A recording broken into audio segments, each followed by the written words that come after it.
Yes, yes, people. What's going on? Welcome back to the channel. Welcome back to the Man United Unfiltered podcast. Let me just yeah, man. Just familiar story. Oh, I didn't get the memo. No. You don't have to. I just thought I'd just wear it. It was just there, didn't it? You know, Wait a minute. Man, yeah, man. If you want to get your shades on, guys, I mean, feel free to, because Man United are cooking. So why not, man? Shades everywhere, people. You know what I mean? We're here. Big up the man, them. Big up everyone in the chat. Subscribe, like, hype. You know what to do. 3 wins in a row. Man United's Michael Carrick team are cooking. Sesko winner. We're having it. Big up Ash. Big up Griggs. Big up Flawless. Big up Staffy. What you man saying? You blessed? Good, man. It's good to see you in such great spirits as well, man. This is so refreshing to see, man. For real. I know we all are in great spirits here as United. Look at the smiles, man. I ain't seen nice, good smile ever. We've never been on a stream where we've been this happy before. Like, me and Saeed look like the Dudley boys right now. Come on. Saeed, get the tables. Come on.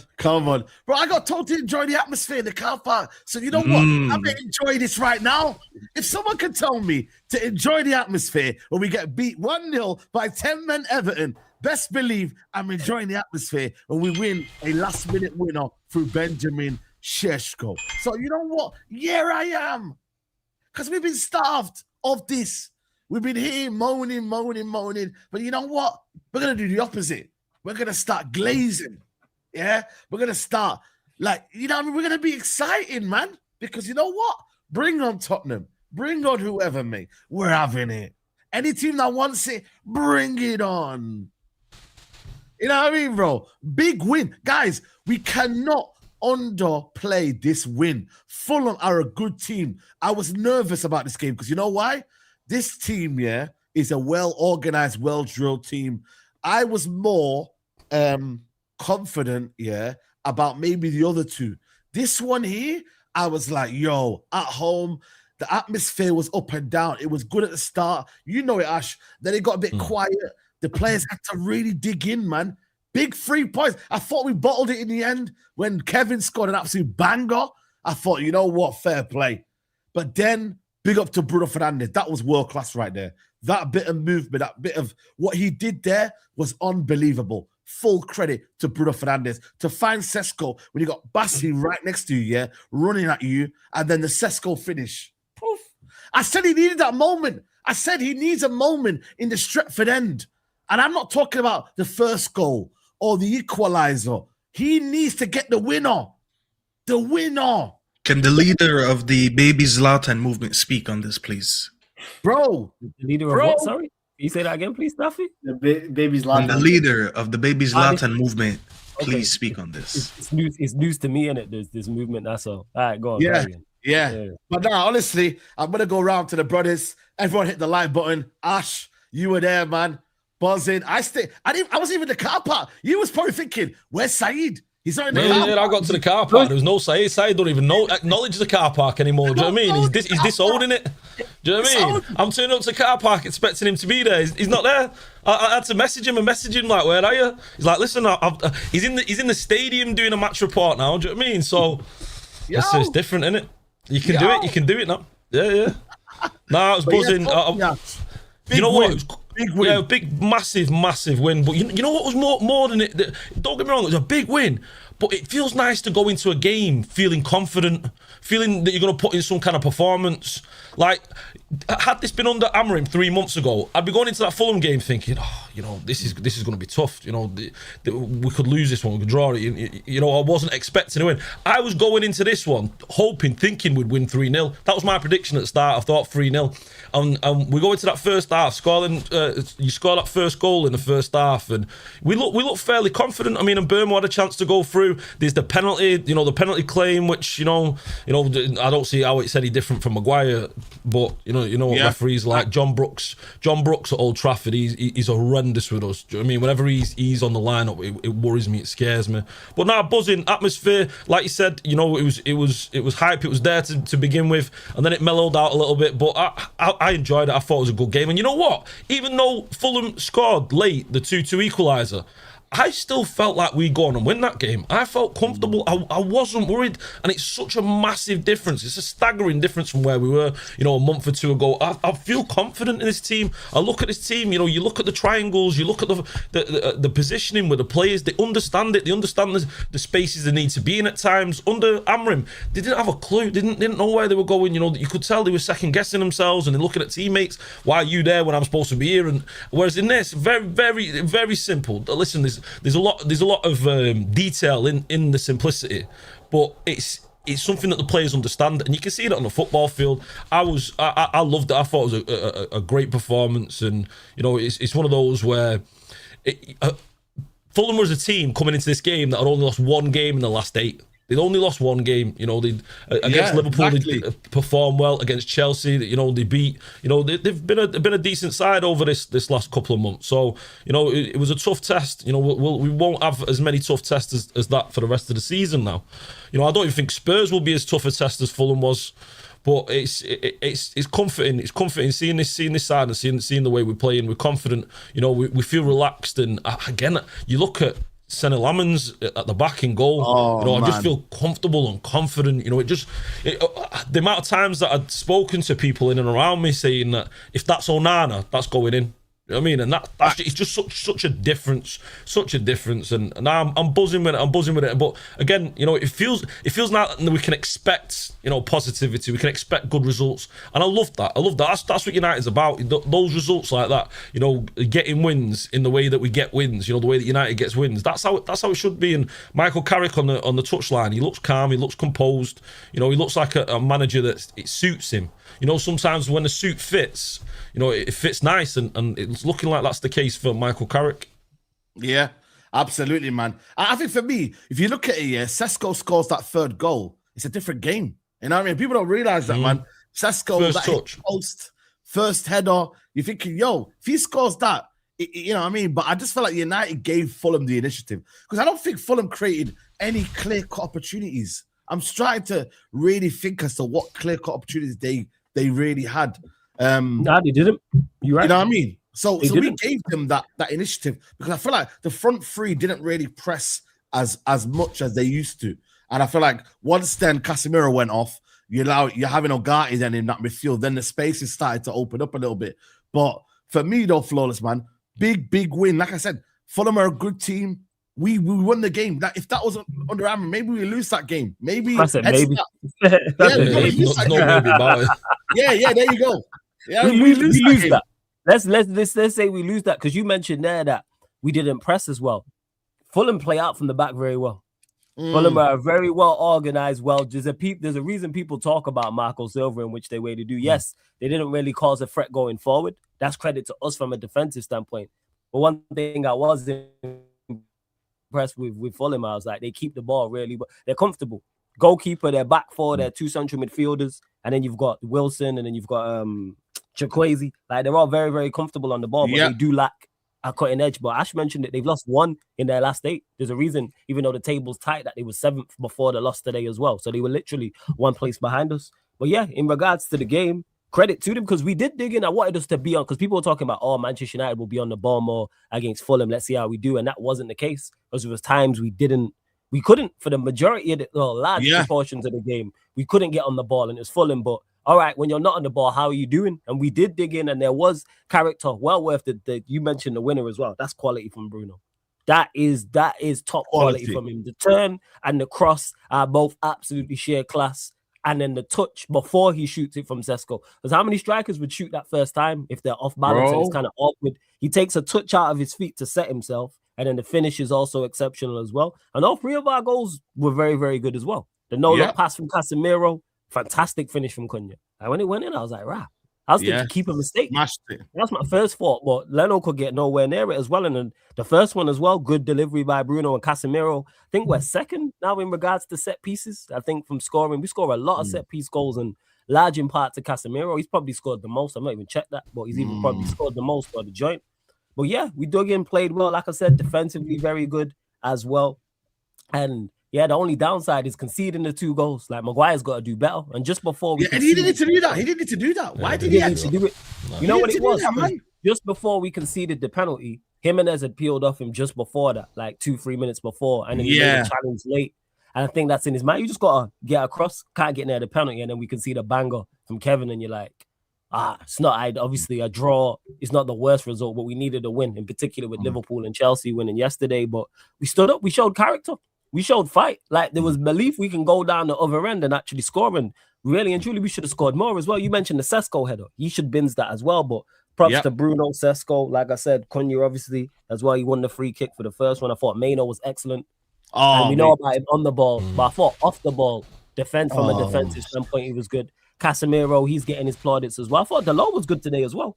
Dalot, I'm not gonna lie. Dalot was good today. I want people to be honest. Yeah, Dalot was good today. I thought he was very good today, defensively and on the ball, no misplaced passes and all that type of thing that we're used to with him as well. Martinez towards the end, you lot will know, because YouTube was at the ground as well, like pumping up the crowd towards the end as well. So, and Maguire minus the mistake. So, yeah, very, very important victory. I'm not hearing people say, oh, it's luck, because if we lose that game 3-2, people ain't talk. Fulham created nothing. They scored a penalty and a banger. They're the 2. They scored an absolute banger and a penalty. Yeah, go on, Ash. Flores, can I pick up on something you said about the character for the comeback? You know what I noticed? We looked annoyed that we conceded. Do you know what I mean? Whereas in the past, we looked sorry for ourselves. You know, we looked like, it was inevitable. Whereas today, we looked frustrated and annoyed, angry that they'd let themselves back. You know, let Fulham into the game, and I love that. You know, we were frustrated, and it shows by how quickly we got back into the game. You know, and Sesko got that goal. It just makes such a big difference, the attitude that we've got now compared to where we once were. Yeah, it was. The building. Yeah, shout out Ramsey. He's right. Drafts deleted, because now people want to do context and lucky and all this stuff. But like I said, if we lose the game 3-2 or we draw that, people are here crashing on us and saying, oh, the performance wasn't. Because I thought we did, up until we conceded, it was a fairly professional job. Even though Fulham had all the ball, professional. We didn't create anything that was professional, and then you concede 2, and then Kevin scores a screamer, and you go, But again, credit to Bruno and Sesko for that last one. Big up to my guy Eddie every single time. Yeah, big up Eddie, man. Big up Eddie, man. I mean, Griggs, man, talk to us, man. Crazy game, crazy performances. And man, when Kevin scored that dagger, I was like, yeah, maybe it's not our day, man. Because it was like, it was a clean goal, you feel me? Very, very good goal. Le Mans couldn't do anything, but just shows you, man, the belief to go again. Like, you know, let's go. And that goal was poetic, bro. Poetic. Yeah, honestly, I'm kind of getting tired of conceding a Puskás goal every other week. Like every goal we concede, like, everyone's just putting shit top bins. Like I honestly don't get it, but because I can't even blame Le Mans, because like he's been amazing. He's like you know when you have to go like on a long trip and you need like that car that you know is gonna get you through that road. Yes, trip. That's Le Mans, bro. Steady Eddie. I just know I'm comfy back there with him. You don't make it see that he needs to. He's getting better on the ball, in my opinion. I think he's not really kicking the ball out of play. He's kicking it in angles where he can maybe win the second ball. I think he was calm. Like Paul said, Dalot was excellent. I think he was the best player in the back four today. I think inverting wise, he got the build-up going well. He won the ball back a couple of times for Cunha's goal to kind of like sustain the pressure. I think he did excellent for that as well. My only issue was with Carrick was the beginning of the game was not starting Sesko. I think I said it from like last week. I said, and Mbeumo false 9 was cool against Arsenal. It was cool against City because you're not going to have much of the ball. But Fulham are a tough test. I think Marco Silva is a good coach.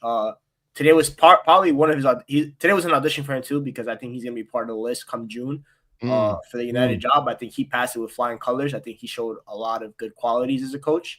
I'm not saying he should get the job, but I think he should definitely if you're gonna bring me any mid-table Premier League manager from the candidates, I think he's probably the best one. I think his football looks like it could translate well to better players. I think he did good, but I just think you needed a guy up top today that could hold up the ball, can make the movement. It's not even discredit to Mbeumo, because I would have played him off the left, because my only concern, before I get to the positive things, was our left-hand side felt empty all game. Yeah. Luke Shaw was okay, but with having Cunha on the left, because he inverts so much, that means that you rely on Luke Shaw to basically be the whole left-hand side, and it's not 2015 anymore. Luke Shaw cannot do that. As good as he's been this season, he hasn't been bad, but he just can't be that type of player week in, week out, especially with Dorgu gone for the next, let's say, 8 weeks, best case scenario. So I think Carrick needs to go with an Mbeumo who's left-footed, who's going to keep the width, who has a wonderful cross on him. And he actually played well when he went on the left as well. Yeah, exactly. Well. So I think today for me was a big game for Carrick in terms of lessons. What lessons are you going to learn from today? Because it's not. I'm not saying it's easy, but against City, against Arsenal, it's a little easier to create a game plan than it is against a Fulham. Because against Fulham, I expected to get a little outcoached because Marco Silva's had this team for 4 or 5 years. He's been with them, so I expected, and it was kind of what happened. But we did really good. I think we started the game excellent. My 2 standouts is Mainu and Casemiro. For months and months and months, we've heard people say those two can't play together. Blah blah blah blah blah. Casemiro, we cannot replace. It's gonna be very, very tough to replace this guy come the summertime because his aerial threat is sensational. This guy thought his assist, he thought he was Magic Johnson. That was no look like, bro. What a pass, man. Was it actually a no look pass though? It was a no look. You don't see the picture. Yeah, it's a no look pass. You don't see the picture. Man. I didn't see it. I'm surprised you didn't see even on the highlights that it's a no look pass because it's all over socials as well. Yeah, it was a sensational pass from Casemiro, and every time he comes off the pitch, obviously it's more of a like negative on who his backup is. It's the worst player to ever touch a pitch for Manchester United, Emmanuel Ugarte, who has the worst plus minus I've ever seen in my life. Obviously plus minus is more of a basketball stat for flawless and stat. Obviously they know more. Basketball, this guy's plus minus is so every time he comes on, we consider goal. It's death taxes. Yeah, I know, but even though he wasn't out full, but it's just something, isn't it? Yeah. He's so ass, but Casemiro was excellent. And Kobe Mainu, judgment day will come for those that doubted Kobe Boateng Mainu. Judgment day will come. Safi doesn't have the belt with him, but Safi knows what to do to the people, man. Because we need a belt. We need a belt out, man. The amount of ground jewels we won was ridiculous. Because every little negative comment they had to say about Mainu today specifically, he discredited. Can't defend. Was honestly our best defender in terms of midfield. One like Saeed mentioned, won every duel. His ability to shield himself, draw fouls. He's fat apparently. Can't run. Runs the most miles every day. Which, by the way, I hate that Amram has made that the go-to stat for Mainu, is that we have to talk about how much kilometers he's covered. I don't want to talk about that with Kobe Mainu because he's not N'Golo Kante. When I want to talk about Kobe Mainu, I want to talk about his passing, his dribbling. Which today his passing, the amount of times he switched the ball to the other side of the wing was amazing. That's what I want to see from Kobe Mainu. That's what when I laid out the goals for Michael Carrick, that was one of the goals. How are you going to develop Kobe Mainu, and how are you going to make him a better midfielder? Because the talent's there. We all know the talent, but he's not a perfect midfielder. He's still 20 years old. He still has a lot of development to do, which he lost 12 months of because we had a Portuguese terrorist in charge. That's what I want to see from Michael Carrick, and that's what we saw with Kobe Mainu today. Today was his best performance under Michael Carrick. Yeah, he was good against City. He was calm against Arsenal, but today was a connector. Today was a controller. For the second goal for Cunha, the amount of times he won the ball back and kept it ticking.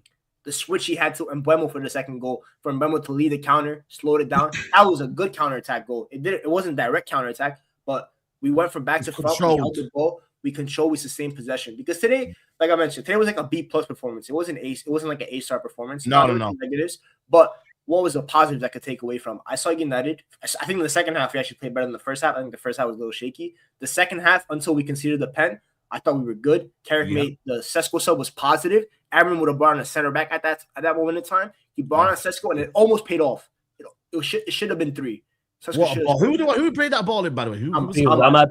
Ahmad's been playing well. Yeah. And Ahmad is the tactical genius of this team. Ahmad is the most tactically important player in this team. He doesn't have the GA. That's fine. Whatever. You can keep that for FUTMob and Sofa Score and whatever. I don't give a fuck about that. I care about what he brings to the team in week in, week out. When you get Ahmad the ball, you know 3 things. He's going to keep it. He's going to skin his fullback, and he's going to try to do something dangerous with it. He had my man on toast, bro. Was it Andy Robertson? Well, Robertson. Yeah. And he's no slouch either.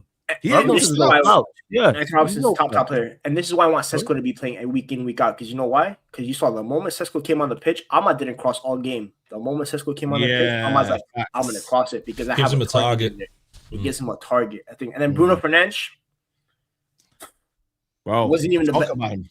wasn't even his best game. I thought he got dominated by Sander Berge today, to be honest. I'm glad you said that, because I said that in my match reaction, He had a brilliant moment in terms of the cross and that thing, but he felt frustrated in the game because he was getting bullied. It was a tough matchup. I think our out of possession shape kind of hurt him a little bit because our press was a little lopsided.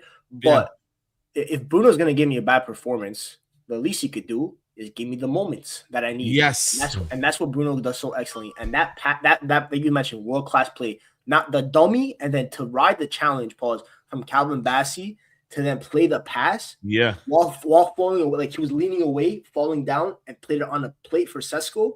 That is world class. That is world class pass right there. And that's what Bruno gives us when he plays in the 10. Under Emram, the moments were limited, but maybe his play was a little bit more consistent, you could say. But in the 10, he's going to be a little bit more frustrating because he's going to have to go directly against other teams' number 6. And Sander Berge, by the way, should have been a United player 2 years ago. Should have been the replacement for McTominay, but we wanted to go sign Ugarte instead because Sander Berge was available for £20 million. Imagine you sub off Casemiro today and it's Sander Berge coming on the pitch instead of Ugarte. Yeah. But it is what it is. But Bruno, excellent. Matheus Cunha, again, frustrating like Bruno, but moment. That's what, if you're going to be frustrating, at least give me a moment of quality. That's what we signed you for. Quality. And his 2 best moments, funnily enough, came on the right-hand side, not the left-hand side, which is funny, but whatever. But ball striking, Matheus Cunha's ball striking has been off this season, but the past month or so, it's been back. And that was a brilliant strike. It's one of my favorite roles to see. Near post finish, through for the net. Facts. Beautiful. That's what I want to see. And Sesko, I don't know where Staffy went, but this is the top striker in the making. This is someone that can score 20 goals for Manchester United. The amount of chaos that he could generate through the air, through his movement, through his hold-up play, he's a unit up top. He was pissed off, who was it that didn't play him the ball? I think it was someone that didn't play him the ball, and he got pissed because he made a good move. Yeah, Luke Shaw, that was the one. Yeah, I seen him make the run, and Shaw's not played it, and then he's throwing his arms at it. Shaw. I suppose Shaw is capable of playing that pass. He is capable. Yeah, he is capable of playing that ball. He's top quality, man. He's bro. He is. By the way, to get the first touch and to dead the ball like that, get the defender to slide, and then no power no backlift. By the way, that straight power to roof it is way harder than people think. That's like a level type finish. I've only seen like Lewa do that type of finish consistently. This is a top striker, and you know what remind me of? Van Nistelrooy. Remind me of Van Nistelrooy, just in the box, just understand, having that awareness of where the goal is. He doesn't have to look at where the goal is. He knows where it is instantly. Yeah, absolutely. Top quality. I'll let Staffy talk more about Sesko though, because that's a lot of time for him. So I'll give him the credit for that one.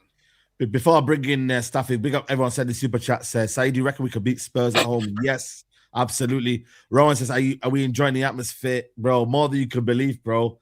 Abdazi said, I'm happy with the win, but that ending was nervy. Harry French Maguire has to leave in the summer error-prone bomb. Without his mistakes, Fulham will never get back in the game. Hit the likes of subs. To everyone who said Bruno should be sold, please apologize. Kelly, we need a midfielder. Rotation, don't want to see Ugarte again. City are useless. If we beat Spurs, we've got to join the title race. After 14 games left. Who says no? I'm saying no. Let me clarify that now. I'm saying no. I'm not involved in that. And we have to win 3 games in a row. I know all this is looking good. Last minute winner in front, like all that. I get it. Everyone's here waxing lyrical about all the players. I understand. Get carried away, people. But title race is where I draw the line, man. I'm not involved. Who sent that super chat? What was his name? Kelly. Listen, Kelly. I might be with you on that one, but we'll talk about that later. Get Andy Tate back on the show. We're going on a title charge. Andy Tate will be moving mad right now. Second half of the season, we're doing a title charge.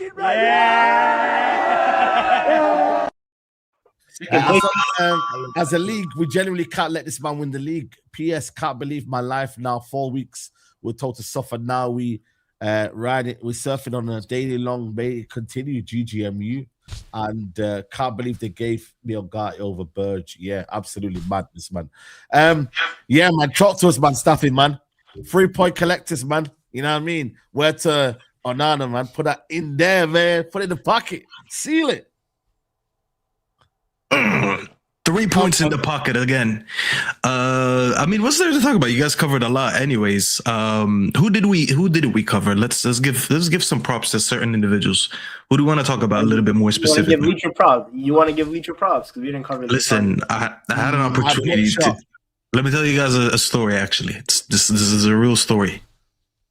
Last week, well, actually, technically this week that just passed, the Premier League fan zone actually reached out to me. They said, "Hey, we're doing fan questions to Lisandro Martinez. Would you like to participate?" And I said, "I can't.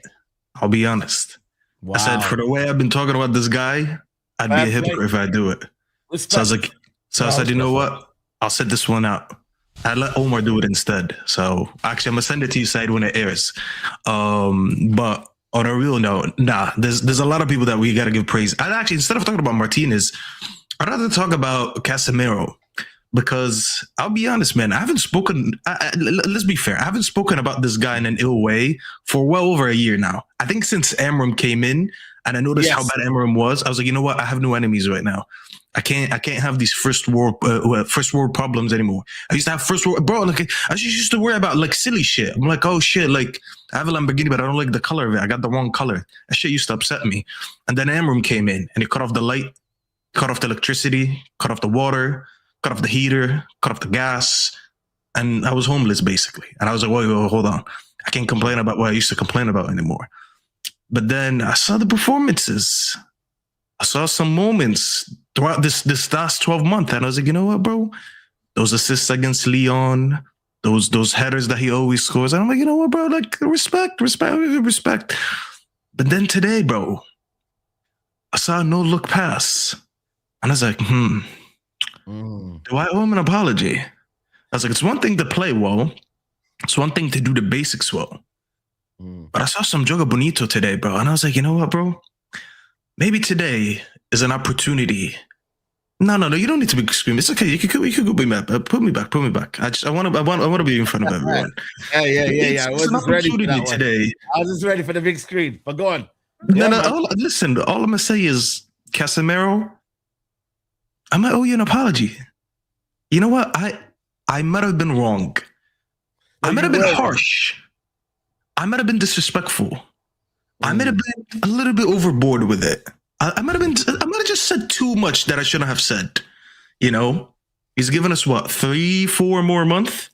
You know, the guy's one goal away, by the way, from tying the most goals he's ever scored in a season for Real Madrid, which was 6. And I think he'll pretty much get it because he's always involved somehow around the box for us. All I'm gonna say is, Casemiro, listen, bro. I'm just sorry, bro. I hope you forgive me.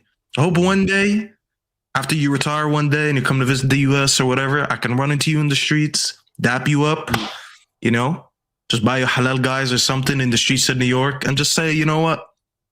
I'm sorry. I'm sorry, Unc. I'm sorry, Unc. That's all. I'm sorry. But no, on a real though, his performances, bro, he's been amazing. And as Greg said, all this whole thing that we were never able to play Casemiro and Mainu together, I'm just very glad it got debunked. Criminal. Yeah, because like, bro, at the end of the day, people really underestimate coaching. And I feel like I speak about coaching, I think, more than most people on YouTube. Because like, I think a lot of people like to look at the intangibles and talk about things that like, oh, but maybe these players are just not working hard in training. Maybe they have a bad attitude in training. Maybe this is why the manager's doing this or that. And at the end of the day, bro, like, I think people really, really underestimate what a good coach can do to any team. I've seen, and that's just in football in general, bro. I've seen the coach for Morocco take over the Moroccan team 2 months before the World Cup and drag them all the way to the semifinals. That was never going to happen for that team. You know, that's just like a little bit, that's actually, it might be even an extreme example to go that far. But like what we've seen from Ruben Amorim when it came to a lot of these players, he might have doubted and brainwashed a lot of us to how good, or actually how maybe some of these players might not be good, but how bad are they if we're going to say they're not good? You know what I'm saying? And I'm just very happy to see that Carrick can come in and just do a lot of the basics. And it's already changed the minds of a lot of people. No one is no longer doing the bullshit. It was like, oh, Mainu started 2 games and we lost both of them. Coincidence? Guess what? That's 90 minutes back to back games in the league right now, and we've won all of them. And he wouldn't be able to do it alone without Casemiro being next to him and without Bruno being in front of him. Even Bruno, bro, I'm giving Casemiro praise. Bruno as well deserves praise. Now, I don't think today he was amazing. He really annoyed me in the first half, especially because I felt like he was doing a lot of silly giveaways. But once again, bro, no matter how much we like or don't like Bruno, we all knew in the 10, this guy is going to generate chances. He's going to create chances no matter what. He might give us a bad game, but he'll give us a big moment. And that big moment will be good enough to win us the game. We had another manager playing him practically in DM. Carrick puts him back in the midfield, and look what he's doing, bro. He can have a stinker. I thought today he wasn't good. But then in the second half, when we needed a moment, he gave us a... there. Yeah. And speaking of that moment, I'm the leader of the baby Zlatan movement. All right. Griggs likes to sit here and claim all his stocks. Saeed claims his stocks. Everyone claims their stocks. I'm going to claim my stock. Because when I was sitting here and I'm saying things like, you know what? The goals are not falling for Sesko right now, but I see all the other things that the stat sheet doesn't really give you. You might give me a game with no goals. You might give me a game with no assist, no GA in general, but I can look at your general play and be like, you know what? You are giving me something to work with. And maybe with a better manager and more consistency, things might start working for you. This guy scored 3 goals in 2 games under Fletcher, got benched by Carrick because it kind of suited boom in the 9 in the last 2 games. And he comes back in today, doesn't even come back, actually comes off the bench and makes 4 goals in 4 games. The guy was doing everything right. He just was getting unlucky at times. I swear this guy, I would love to know the stat. How many times has he hit the woodwork already? Because every time he comes on, I feel like he hits the woodwork once. He comes on today, first chance, hits the post. But when it mattered the most, composure. Got the ball, received it, turned, didn't even fully turn, and just smashed it in the back of the net. And I think this goal, of all the goals that he scored in the last few games, is going to do him a lot of confidence, because this is a big goal. This is a goal in a game that we actually won, because the last 3, we didn't win those games when he scored. And today we won it, and we won it because of him. And I don't think anyone needed a goal bigger than this than him. So again, Sesko, very, very, very fucking happy for him. And all these people that wanted to compare him and say he's a bum and this and that, bro, we don't need to stat pad against Leeds to get G&A. We're not Victor Gyökeres FC, okay? We don't score when the game's already won, and we don't score only against relegation fodders, all right? We score big games and we score winners. And I'm happy for the kid. And let's keep it moving. Yeah, big up to you, man. And that's it for me, Kobbie Mainoo as well, man. Top performance from Kobbie Mainoo, man. Like off the ball, on the ball. You know what I mean? And look at it when you got responsibility as well, man. Like just having that midfield free. You know what I mean? It's shocking, it, guys. Midfield free, he'll look better, but you put him in a 2 and you tell him to go left, right, go there. Go, like, come on, man. I thought Kobbie Mainoo's range of passing was very good today. I thought for me, his ball, like winning the ball back, man. At one point, he won 5 out of 6 duels. I think he's on a revenge arc side, if I'm being honest. You can tell that he's playing with a little bit higher intensity than he used to. I think he's doing things to elevate his game that maybe Amarim was the wake-up call to him, because he knows how good he is. He's like, hold on, bro, I'm getting disrespected by this bum. Nah, I'm going to show you when I start playing what I could do. Like some of these passes, the switches that Griggs was talking about, I'll be honest, bro, I feel like he never used to do that a lot. Like I never looked at the main one, thought like he was, look at these stats. Look at this, Go ahead and read them out. Crazy. This is crazy, man. 5 out of 7 long balls, 4 tackles most of the game, 2 blocks, 6 out of 7 duels won, bro. You know, like this is not normal, bro. Like that tackle he made where he mashed them up in the first half. Yeah, I forgot who's it against. Jimenez, you talk about the one on Jimenez in the first half. Where he mashed them up, bro. That's what I like about it in regards to it. Big up to Adam as well. We know about his ability. Yeah, big up Adam. We know about his ability on the ball, but it's off the ball. I know this rubbish that he can't do this, that, and the third. And Staffy mentioned there about him not being able, like we haven't seen him switch it. It's because of the terrible like system. He didn't allow him to switch it. There was no one out there. I'm saying, like, who are you switching it out to? Like, we're seeing everybody perform better. Who would have thought that playing 3-man in midfield against another opposition 3-man midfield would help, rather than them be outnumbered 2v3 and wonder why they look the way they look. We wonder why they can't cover ground. But yeah, props to Mainoo. Defensively, very, very good today. Very good. Absolutely, man. Absolutely. Big up Adam in the building. We'll just talk about Kobbie Mainoo, man. What impressed you today about Kobbie Mainoo in the game today? Because we were talking about it in terms of the duel. Is it because he's next to a Casemiro who he looks a little bit better, he looks a bit more assured? Like, you know what I mean? It's midfield free. Like tactically, what do you think's working for him, Kobbie Mainoo in the part? Track to me. I think feeling a bit more trust has got to help. More trust from the manager, more trust from the teammates has got to help. And I think Casemiro is very important. Like, you know, me, Saeed, I've been a very big critic of Casemiro, but I think it crumbles when he's not there. And we need to make sure we replace him properly, to be honest. We really need to make sure we get... we need more than one midfielder when he goes, to be honest. But I think having someone of his experience, his maturity, his intelligence on the pitch makes it a lot easier for Kobbie. Because the thing is with Kobbie, I think he plays well. I think he played well. But I don't want him to play too much. I don't want him to be like a wasted talent. I don't want him to get overplayed or something like that. So to have someone like Casemiro to help him through it, I think that helps him a lot, to be honest. Yeah, absolutely. You can see the difference. You can see the difference. Mainoo and Ugarte doesn't seem to work.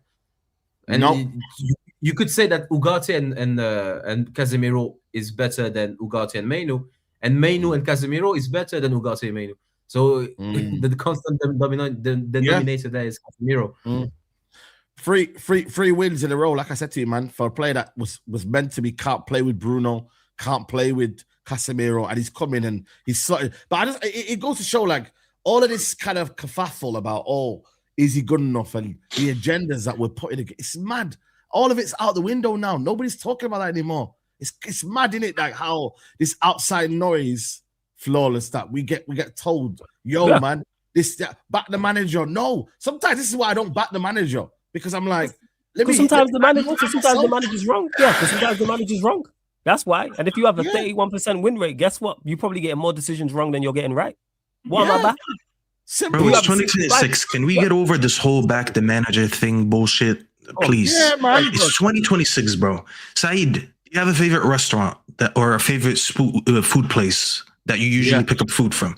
What if you go one day and you love that place and they mess up your order? It's the shit. biryani's not slapping. The biryani. You go in, the biryani tastes like shit. The food is cold. Are you gonna say something? Or are you gonna be like, nope, I gotta back the chef. I gotta back the chef. No, can't say nothing. Gotta let him know. There you go. Yeah, exactly. Please back the manager bullshit. Now we have seen right now. We have proof in front of our eyes that suffering is a choice. All right, let me rewind and say that again for the people who didn't hear that, guys. I like that. Smooth. Suffering. To be honest, suffering is a choice. Suffering was not something that was forced on you. It's an option. We found out the hard way. Some of us found out earlier, but we found out the hard way that suffering is a choice. We have gotten a manager that in 3 games has won 3 games. The other manager, it took him 47 games to win 3 games. So please understand that you don't have to be in that position. You can say, this manager is garbage. I want another manager that actually knows what he's doing. And you find out that you got Michael Carrick. And you're grateful for it. And you just admit that you were wrong. That's all it is, guys. No more suffering for no reason. We went from suffering to surfing. And my life is pretty good right now surfing. I'd rather surf with Cunha every game than to suffer with Amarim again. Yeah, 100%. And you know what? Another thing, because let's be honest about Carrick. I think he's done very well. I think he could be a very good coach. It's only been 3 games. So he can't have been doing that much. So that shows how bad Amarim was. True. Because we've got someone who's sticking to bare principles. Like, there's only so much he could have done. So that means at least he's got the principles straight. He understands the players at least on some level. But he can't have been doing madness in 2 weeks and a half or something. It's impossible. Yeah, so, absolutely. But I think that's the thing is, that's like, to his credit, he wasn't doing the madness. Exactly. He just came in and simplified it. Man are just being extra. Like sometimes football, especially when you're not performing well and it's low on confidence and results are bad, simplify it.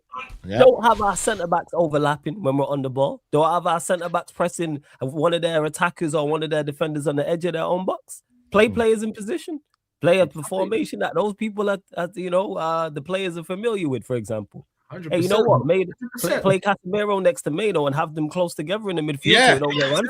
Who the fuck? You know what I'm saying? Have a midfielder and another midfielder and have another midfielder in front of that. We went flawless. We went from having only Lamens playing in his positions to having only Mbeumo playing out of position.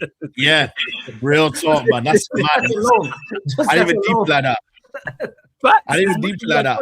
These players and them being bad, and yes, they are. He made them look worse. I kept stating this under Amrin when people kept saying, "Oh, the team's bad, the squad's bad." Yes, it's not Premier League, Champions League challenging or winning, but it's better than 15th. It's better than winning. And look who we brought on today. We brought on Sesko. We brought on Mazarawi. Okay, yes. Ogata is different because we didn't really have that many midfielders. But we had Shea Lacey still on the bench. I think who else was on the bench? Zirkzee was on the bench as well. Zirkzee was on the bench. You know what I mean, bro? Euro, we brought on Euro. Euro, yeah. You know what I mean? You got Heaven on the bench. You got Doggy who's injured. Again, these players are all capable as they're showing. Like, he's getting the most out of what he has and some. So all of a sudden now, because we're playing better, our better players are performing to a good level, and the rest have also upped their levels, and you have a cohesive team. Who would have thought? It took what? I'm in 335 days to win 3 games in a row. And Carrick's done it in what?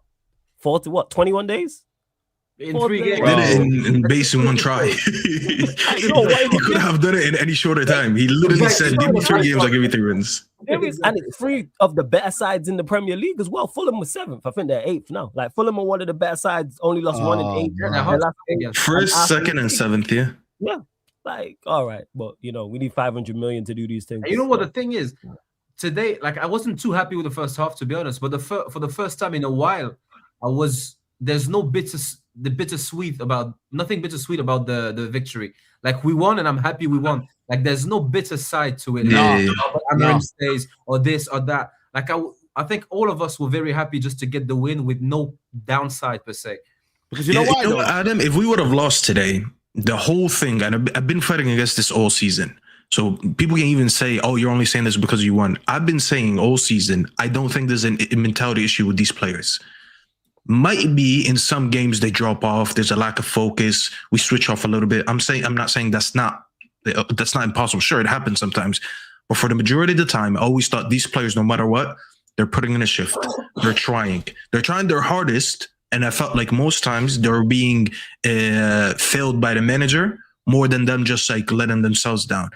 Today, I feel there was a lack of complacency at some point, and when a couple mistakes, we allowed them back in the game. But it took us 40 seconds to take the lead again. Yeah, these are signs of a very hardworking team. These are signs of a fighting team. And by the way, when that happened, we had Cunha, Casemiro, and there's one more person we took off the pitch. I forgot. But Cunha and Casemiro, we can all argue they're probably some of our mentally strongest players. Was Mbeumo out that time? Yeah, actually Mbeumo was out. So 3 of our best players, and 2 of them are very strong leaders on the pitch, are very vocal. They were on the bench at that moment. And right away, just like that, we went and scored a goal. If this team would have lost, I swear everyone would just accuse them of a lack of mentality. The fact that they're still fighting and they can go, as I said, after conceding goal, 40 seconds later, they go and get the winner. These are very, very, very positive signs. And I feel like they used to try for Emrim as well, but it's much easier when you're fighting for a manager who's actually trying to platform you to get the best of your ability versus a manager who's actually like these players were playing like with one hand tied behind their backs. You know what I'm saying? You're never going to want to fight that way. So I want to praise them because of that, because they would have gotten a lot of stick if we didn't win today. Exactly. And if you're given instructions that don't work, well, you're going to have a mentality problem. The instructions are not working. Of course. Please say that again. Please say that again. Wait, you want a rewind button? Hold on. I got it. Go ahead, say that again. If you're given instructions that don't work, you're going to have a mentality problem. It's very simple. Man, we got more soundboard things from Staffy. We got more wins, man. Yeah, listen, it's crazy out here, man. Only thing I was hearing on the Amrin was far. That's it. You know what, bro? I got an updated file now, but we don't have to use it. But we might have to use it because I do want to ask a question though. Mr. Michael Griggs, I do have a question for you. I need you to step to the spotlight right now. You was calling our Brazilian player the other day. You said he's no longer Matheus Cunha. He's Matthew Cunningham. Yeah. You stripped him from his Brazilian passport. You said he was not Joga Bonito, and I think you were rightfully so. But I just, I did an apology tour for Casemiro. So since we're all like, getting shit off our chest and apologizing, I think I'd like to hear your opinion on Cunha. That's all. I already said it earlier. I think you guys stepped out, but I said he was ass today, but he gave me a moment of quality, which is good. I'm not gonna lie to you. I'm gonna agree with Griggs. I think his first touch today was awful. Yeah, his first touch is to improve. It's to improve. It was awful. Yeah, but it was a very good, well-taken goal because his ball striking was shit to start the season. Yeah, that's what I'm saying. Though he hasn't really improved in many qualities throughout the season so far. But the one thing he's gotten back is that ball striking that we saw at Wolves that we fell in love with. He is hitting the ball with much more vim now. The angles are maybe a little bit better. He has like 7 AG, I think, in his last 10, which is good.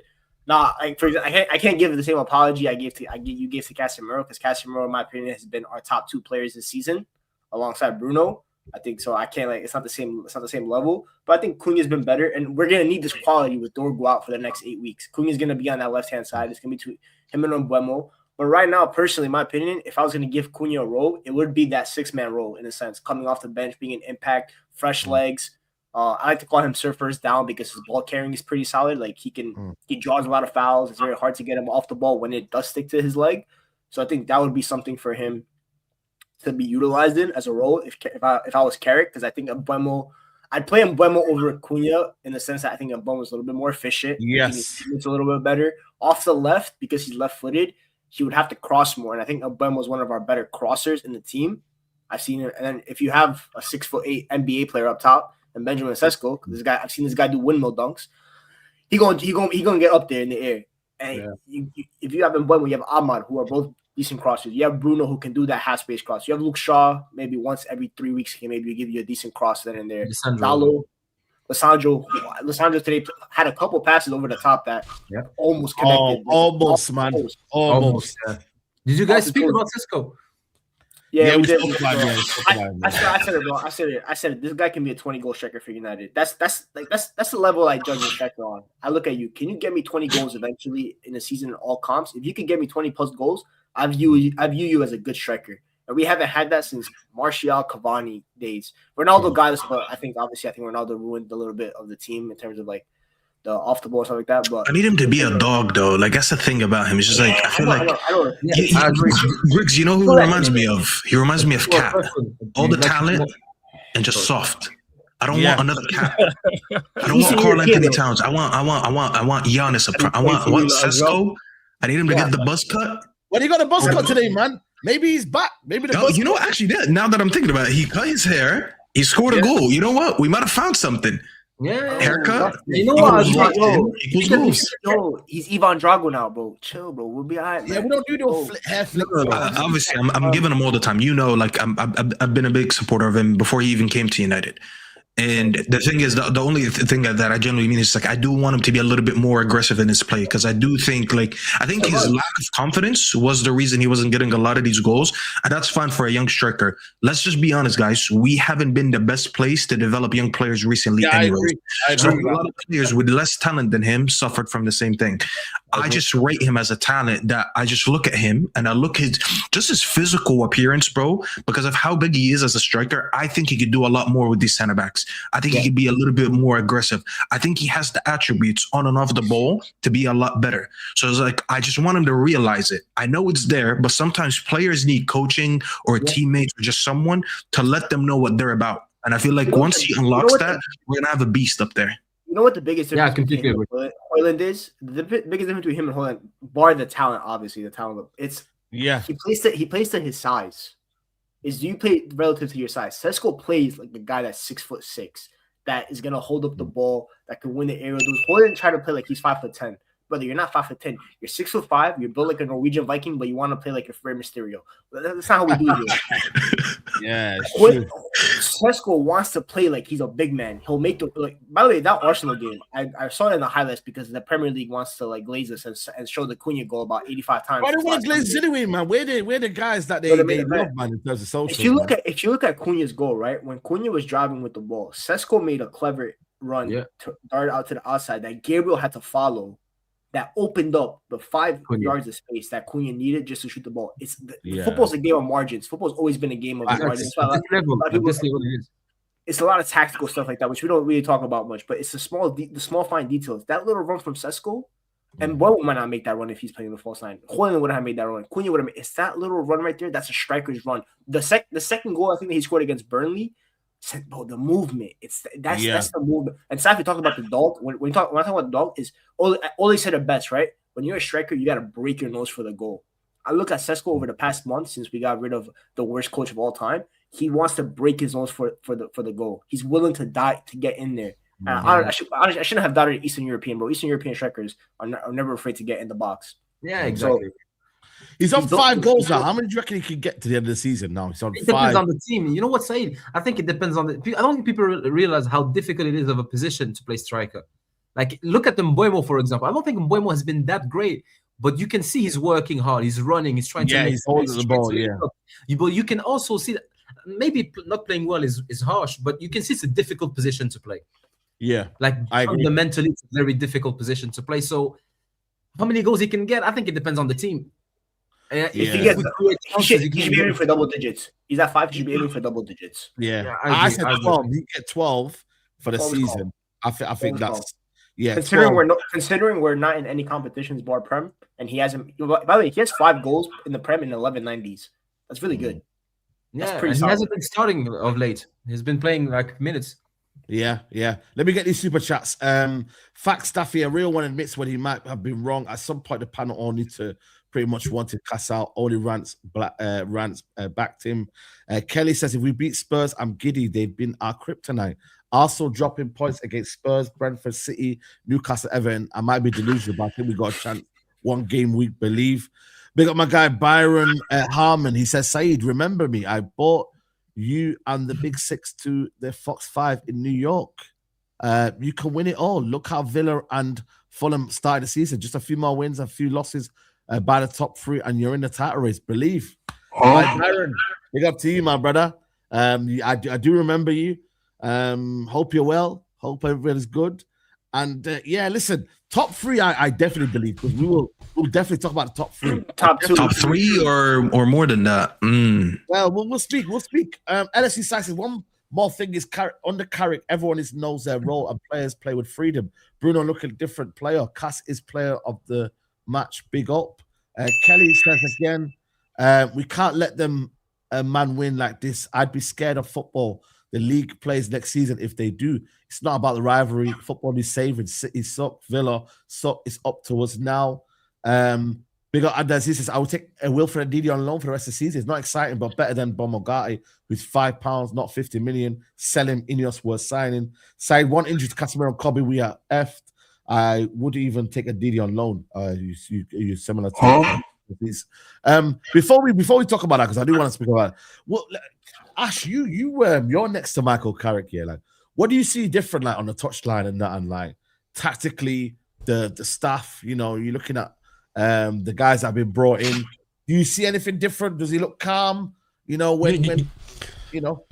The difference, like good coaches and kind of demonstrative coaches that kind of, you know, they're gesticulating on the sidelines, they're throwing their arms, you know, they're doing all that kind of madness, and that's to the entire team. And it's difficult for a player when you're in a, you know, match environment, your crowd's going on, you can't hear your coach. What I noticed with Carrick on the sideline, he brings players over, he calls them over, you know, in those moments, those dead moments where a ball's out or a player's down or there's injury or there's something going on, there's VR, he calls them over and he's talking them one-to-one. He's giving them the insight in those moments, and it's so much more effective because the player can take that on board. Then they can understand, they can relay it to the teammates rather than just, you saw Amorim screaming, you know, to players on the other side of the pitch, and they don't know what he's saying. To them, that he's just throwing his arms about. Do you know what I mean? Or he's saying move left or move right or press. You know, they're not saying anything particular. What Carrick can be doing when he gets someone in close, he goes, look.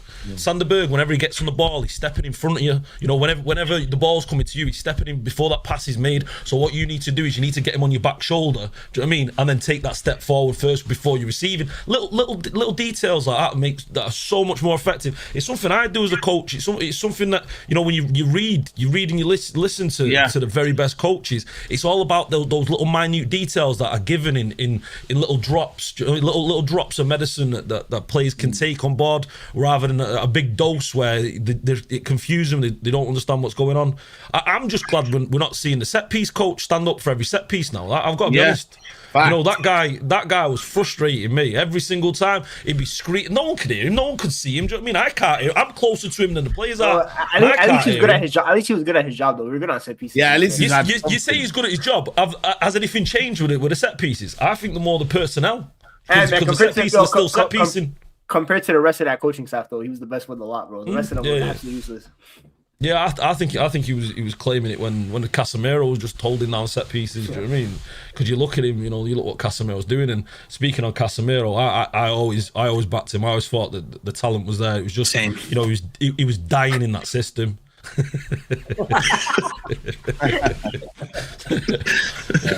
Can't get away with that one, Stafford. Do you know what I mean?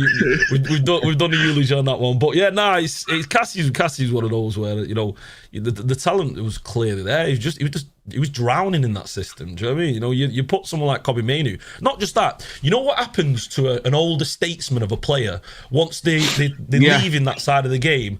They lose interest in football. They stop caring.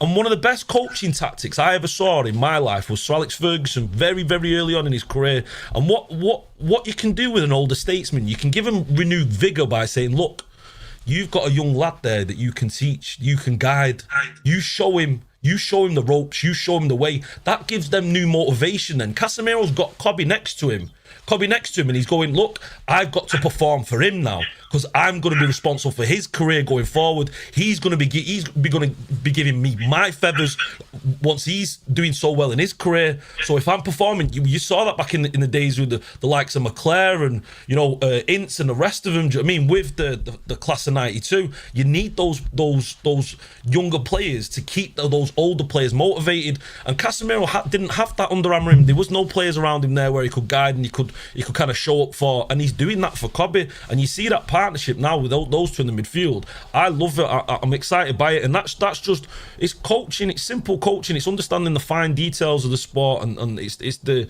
you know, Staffy and Griggs will appreciate that. You know, any given Sunday, it's all about the inches. Do you know what I mean? It's that's what makes the difference in the sport, and you can see Michael Carrick understands that, and you know, you can see that on the touchline when he's bringing in players, and you can see that with the way he's treated Casemiro and Kobbie, and, you know, building that little partnership there. No, I'm buzzing with it going forward. I've only got hope. You heard me at the start saying going into this game, I was excited. I was hopeful. You know, I wasn't expecting anything other than a win. I called a 3-0 victory today. You know, I didn't.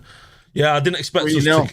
Yeah, I did. I think 3-1. So yeah, I said 3-1 as well. Yeah, but so is it just a case of like Carrick just installed belief in the team? Is it a case of like, because it was all so bad under Amorim that, you know, anything's easier after, you know, Amorim? Like, where do we, like, you know what I mean? Because obviously tactically he's beaten Arsenal, he's beaten Man City, he's beaten a very, very good manager in Marco Silva. What he's done with a limited budget over there, like, you know, like Carrick has just kind of almost fluked this guy. You can't fluke these three games. It's not a fluke. No. Fuck, go on, Ash. It's far from. Yeah, sorry for us. Yeah, no. It's expectations. Something that Amorim couldn't expect expectations of his players, because he had staff there that didn't have coaching badges. Like, they didn't really know what they were doing. Do you know what I mean? We've brought in Steve Holland, you know, a title winner, you know, multiple title winner. You've got Michael Carrick himself, who's multiple Premier League, Champions League winner. When Casemiro's speaking to Carrick, he's got respect. He's speaking to him on a level. And then, so what's everyone else doing? And he's got that backing, and it's that expectations of the players. Look, listen, I've done this. And don't get me wrong, you could say that of Ollie, but if we're being honest, Ollie was a super sub. Do you know what I mean? He wasn't like he was a statesman at Manchester United. He didn't have that prowess and that status. He had moments, you know, and he's a legend for the club. But Michael Carrick was a stalwart at our club. He was the reason why we were winning back-to-back titles. He was the reason why we were getting to 3 Champions League finals. You know, without Carrick in the team, we'd fall apart. That was just a fact of the matter. So you look at it, and he's got that experience, and he can impress that upon the players. But not just that, you know, you look at midfielders in the game, and you look at coaches, you know, you look at Luis Enrique, you look at Pep, you look at Diego Simeone, you look at Ancelotti, all midfielders. Yeah, the cerebral managers, they understand the game, they understand it. at the end of the day, like, right, I think at the big clubs, right, like, I think at clubs like Fulham, you have to be more tactical. But at the big clubs, I think a coach has said this before. It's more about like 70% man management and 30% tactics. You obviously have to be a good tactician, right? I'm not saying you can get away with being a bad tactician, but you most likely you have some of the best players in the world, right? You have top players that they just need someone to basically direct them a little bit, just get them in base shape, just get them the basics, and from there they're gonna let their quality do the talking. You don't need to micromanage them. And that's what guys don't understand, especially like clubs like United, Real Madrid, for example. We're different, right? We just the basic is you want to play good football, right? You just play quick attacking football down the wings at Old Trafford. That's like the baseline DNA. The rest is it doesn't matter if we have 40% of the ball, or if we have 60% of the ball. As long as when we get the ball, it's direct, it's high flying, then the crowd's gonna get behind it. We don't need someone that's gonna be like a Pep, that's gonna be like but like and Amram, these rigid coaches. And I think Ten Hag, that's where he went wrong too. I think in the first season, he was more on the man management side, kind of like not be as rigid, mid-block, counter-attack football, fundamental stuff. But then the second season started, he became a little bit more rigid, a little bit more like this, that. And that's where it goes wrong. Because if you're a good coach, you're able to set the foundations basic. And then after that is, bro, just trust your players. Have the faith in your players. Because exactly, they're good players. If you give them the faith, they're gonna reciprocate the faith. When Carrick goes to Casemiro, like Ash mentioned, bro, Casemiro probably goes to him like, yo, Carrick said, yo, do this. Casemiro's probably like, I got you, boss. I got you. Don't worry, bro. I got you. See what Sancho said though. See that what Sancho said though. He goes he gives him the freedom, the bravery, and that's what you need, a coach that you believe in. And these guys believed in Amram. Like they fought for him. They didn't give up on him, because this whole notion that United players have given up on managers, that hasn't been the case since Jose Mourinho, by the way. They gave up on Jose because he was toxic. They didn't give up on every other coach after that. They fought to the very end for those coaches. They gave it their all.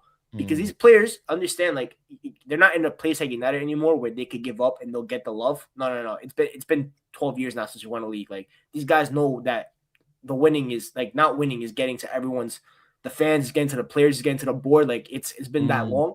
They need to win. And I look at Carrick, and that's why I said Carrick was the perfect place for it in Rome. It might even be the best case for maybe the next 2 years. I'm not saying he's going to be the long-term manager, but right now, you just need a guy that's going to get the fundamentals, and maybe in the end, you get a tactician that's maybe like 15% better than Carrick, right? Just a little bit, maybe he could give you that final piece of the little final touch.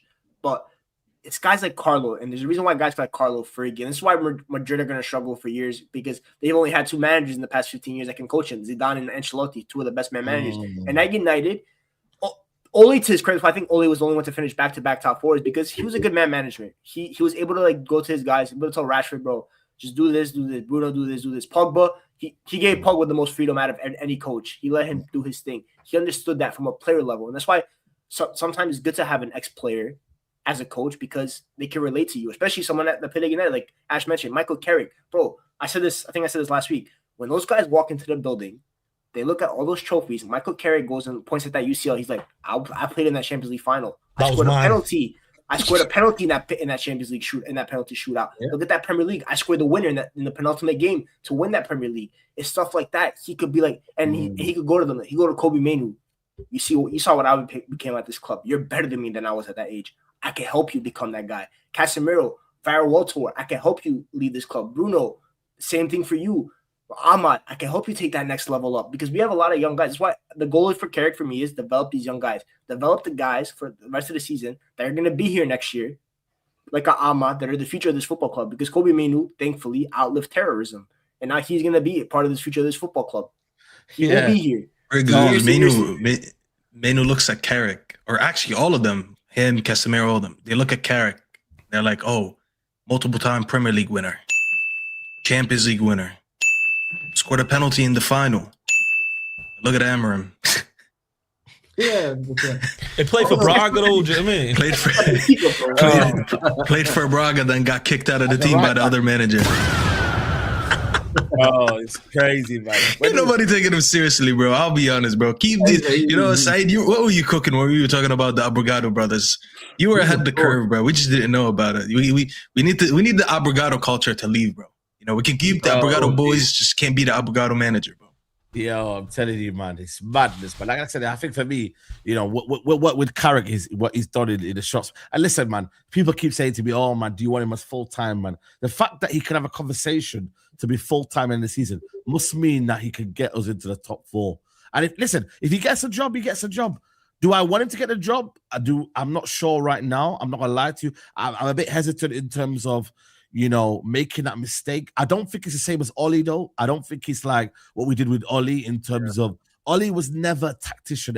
Ollie was never. He's a better tactician than Ollie, bro. 100%. Yeah, but Ollie didn't even have a backroom staff that now Carrick has. To be honest, so in terms of the foundations, Carrick has a bit more. Carrick was the backroom staff. Exactly. Yeah, that's the annoying thing. You know what I mean, though. But I think for me, the fundamentals that he's showing me right now, if by the end of the season we have a conversation that Carrick is part of the running, it must mean that Carrick has gotten us to the top 4. So therefore, if you got to the top 4, you cut my man's haircut. You know what I mean? And you take top 4. Not this guy again, bro. I can't wait for this guy to go irrelevant, bro. No, I can't stand him. Every time we pick up 3 points, he's like, we're getting 3 points for him. Like he's some type of prophet, bro. I don't give a fuck about that guy. Man. I don't care, bro. No, I get it. I get what you're trying to say, but at the same time, man, it is a big thing, though, man. The fact that we've waited. You're just a nice guy saying that. All I'm saying is I couldn't give a fuck, bro. I'm just saying, though, like it's a big thing because bro. I hope we draw the 5th game. How about that? I hope we got 4 wins. 5th game. Then I'm like, you know what? Last minute draw.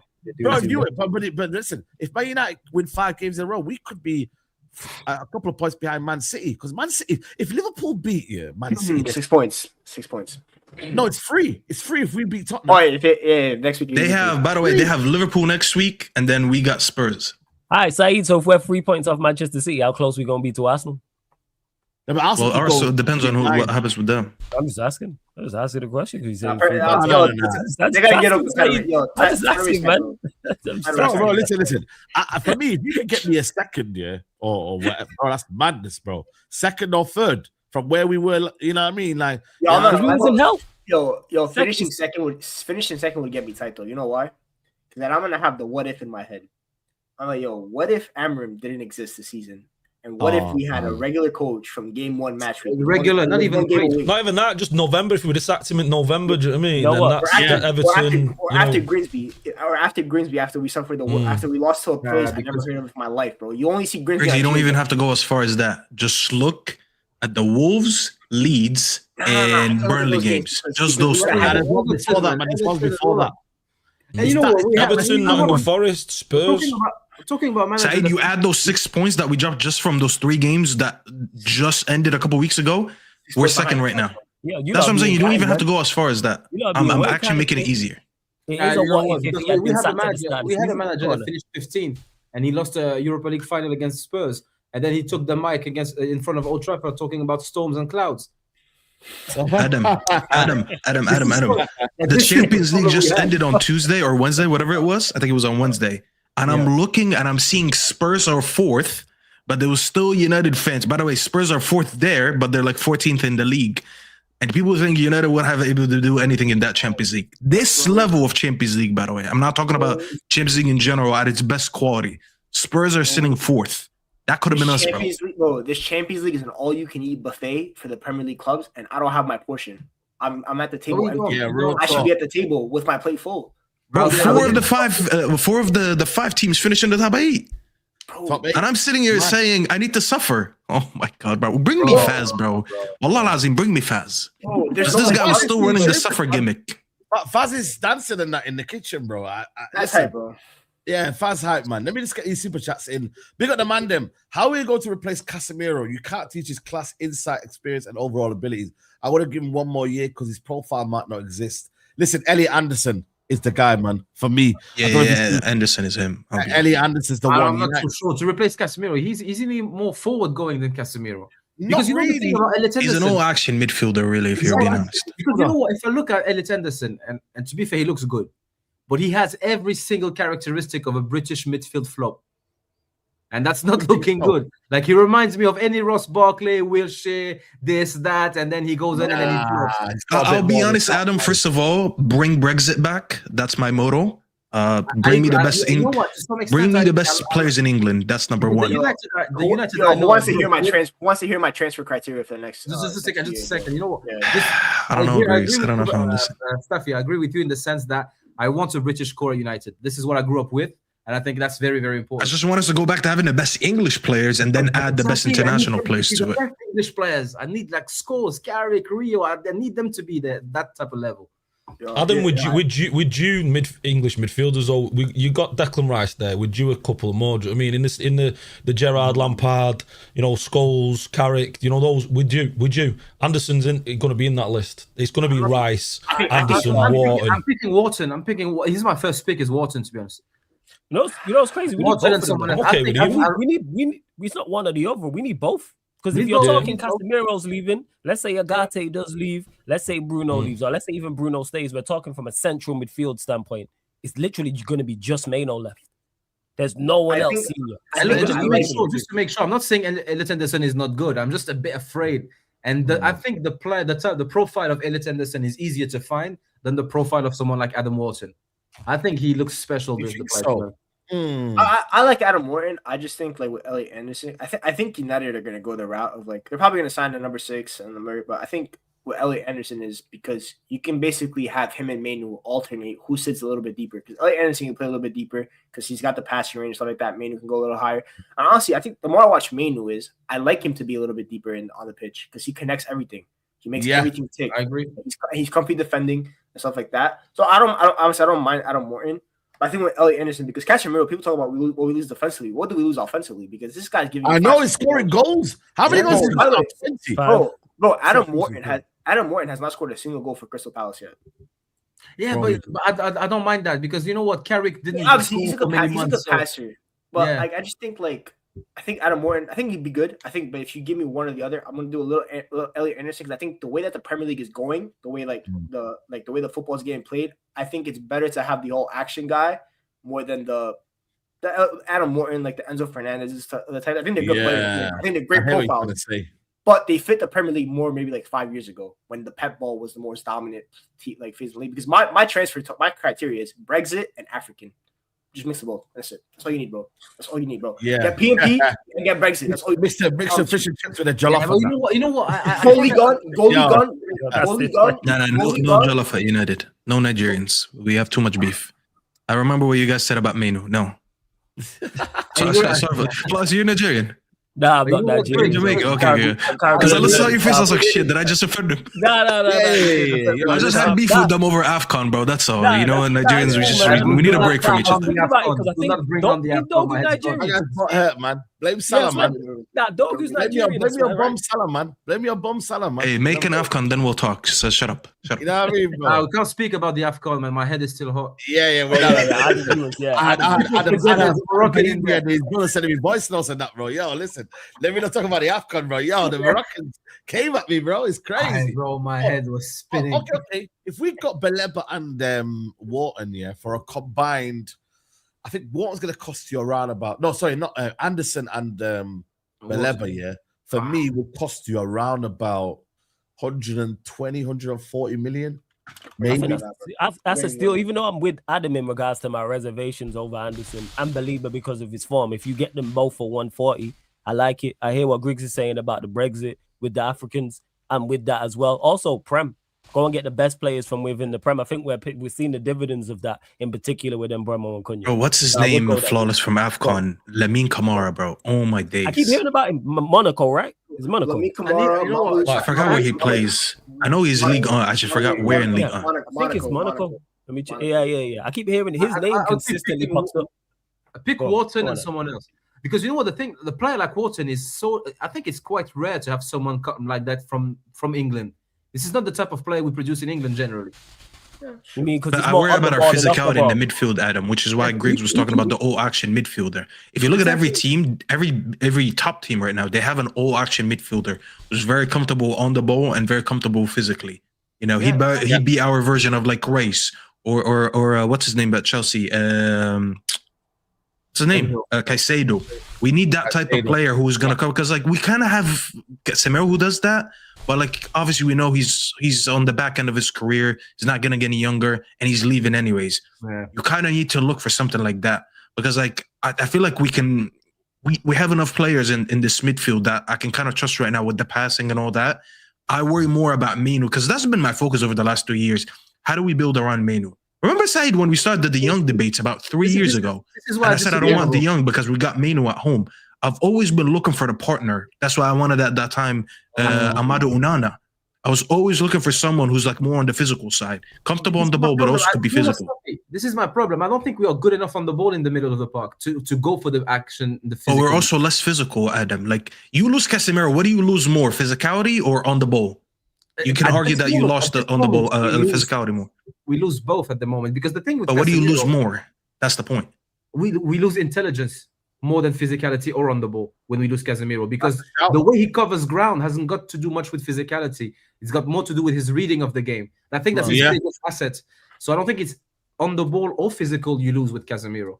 But his passing, by the way, his passing is still underrated, guys. He's passing. I get it. People used to say, "Oh, but he's slow and da da da." But if you look at his passing here, I've never looked at his passing and thought, "You're not great at passing." If anything, I've been more than impressed by because people say, "Oh, Modric and Kroos."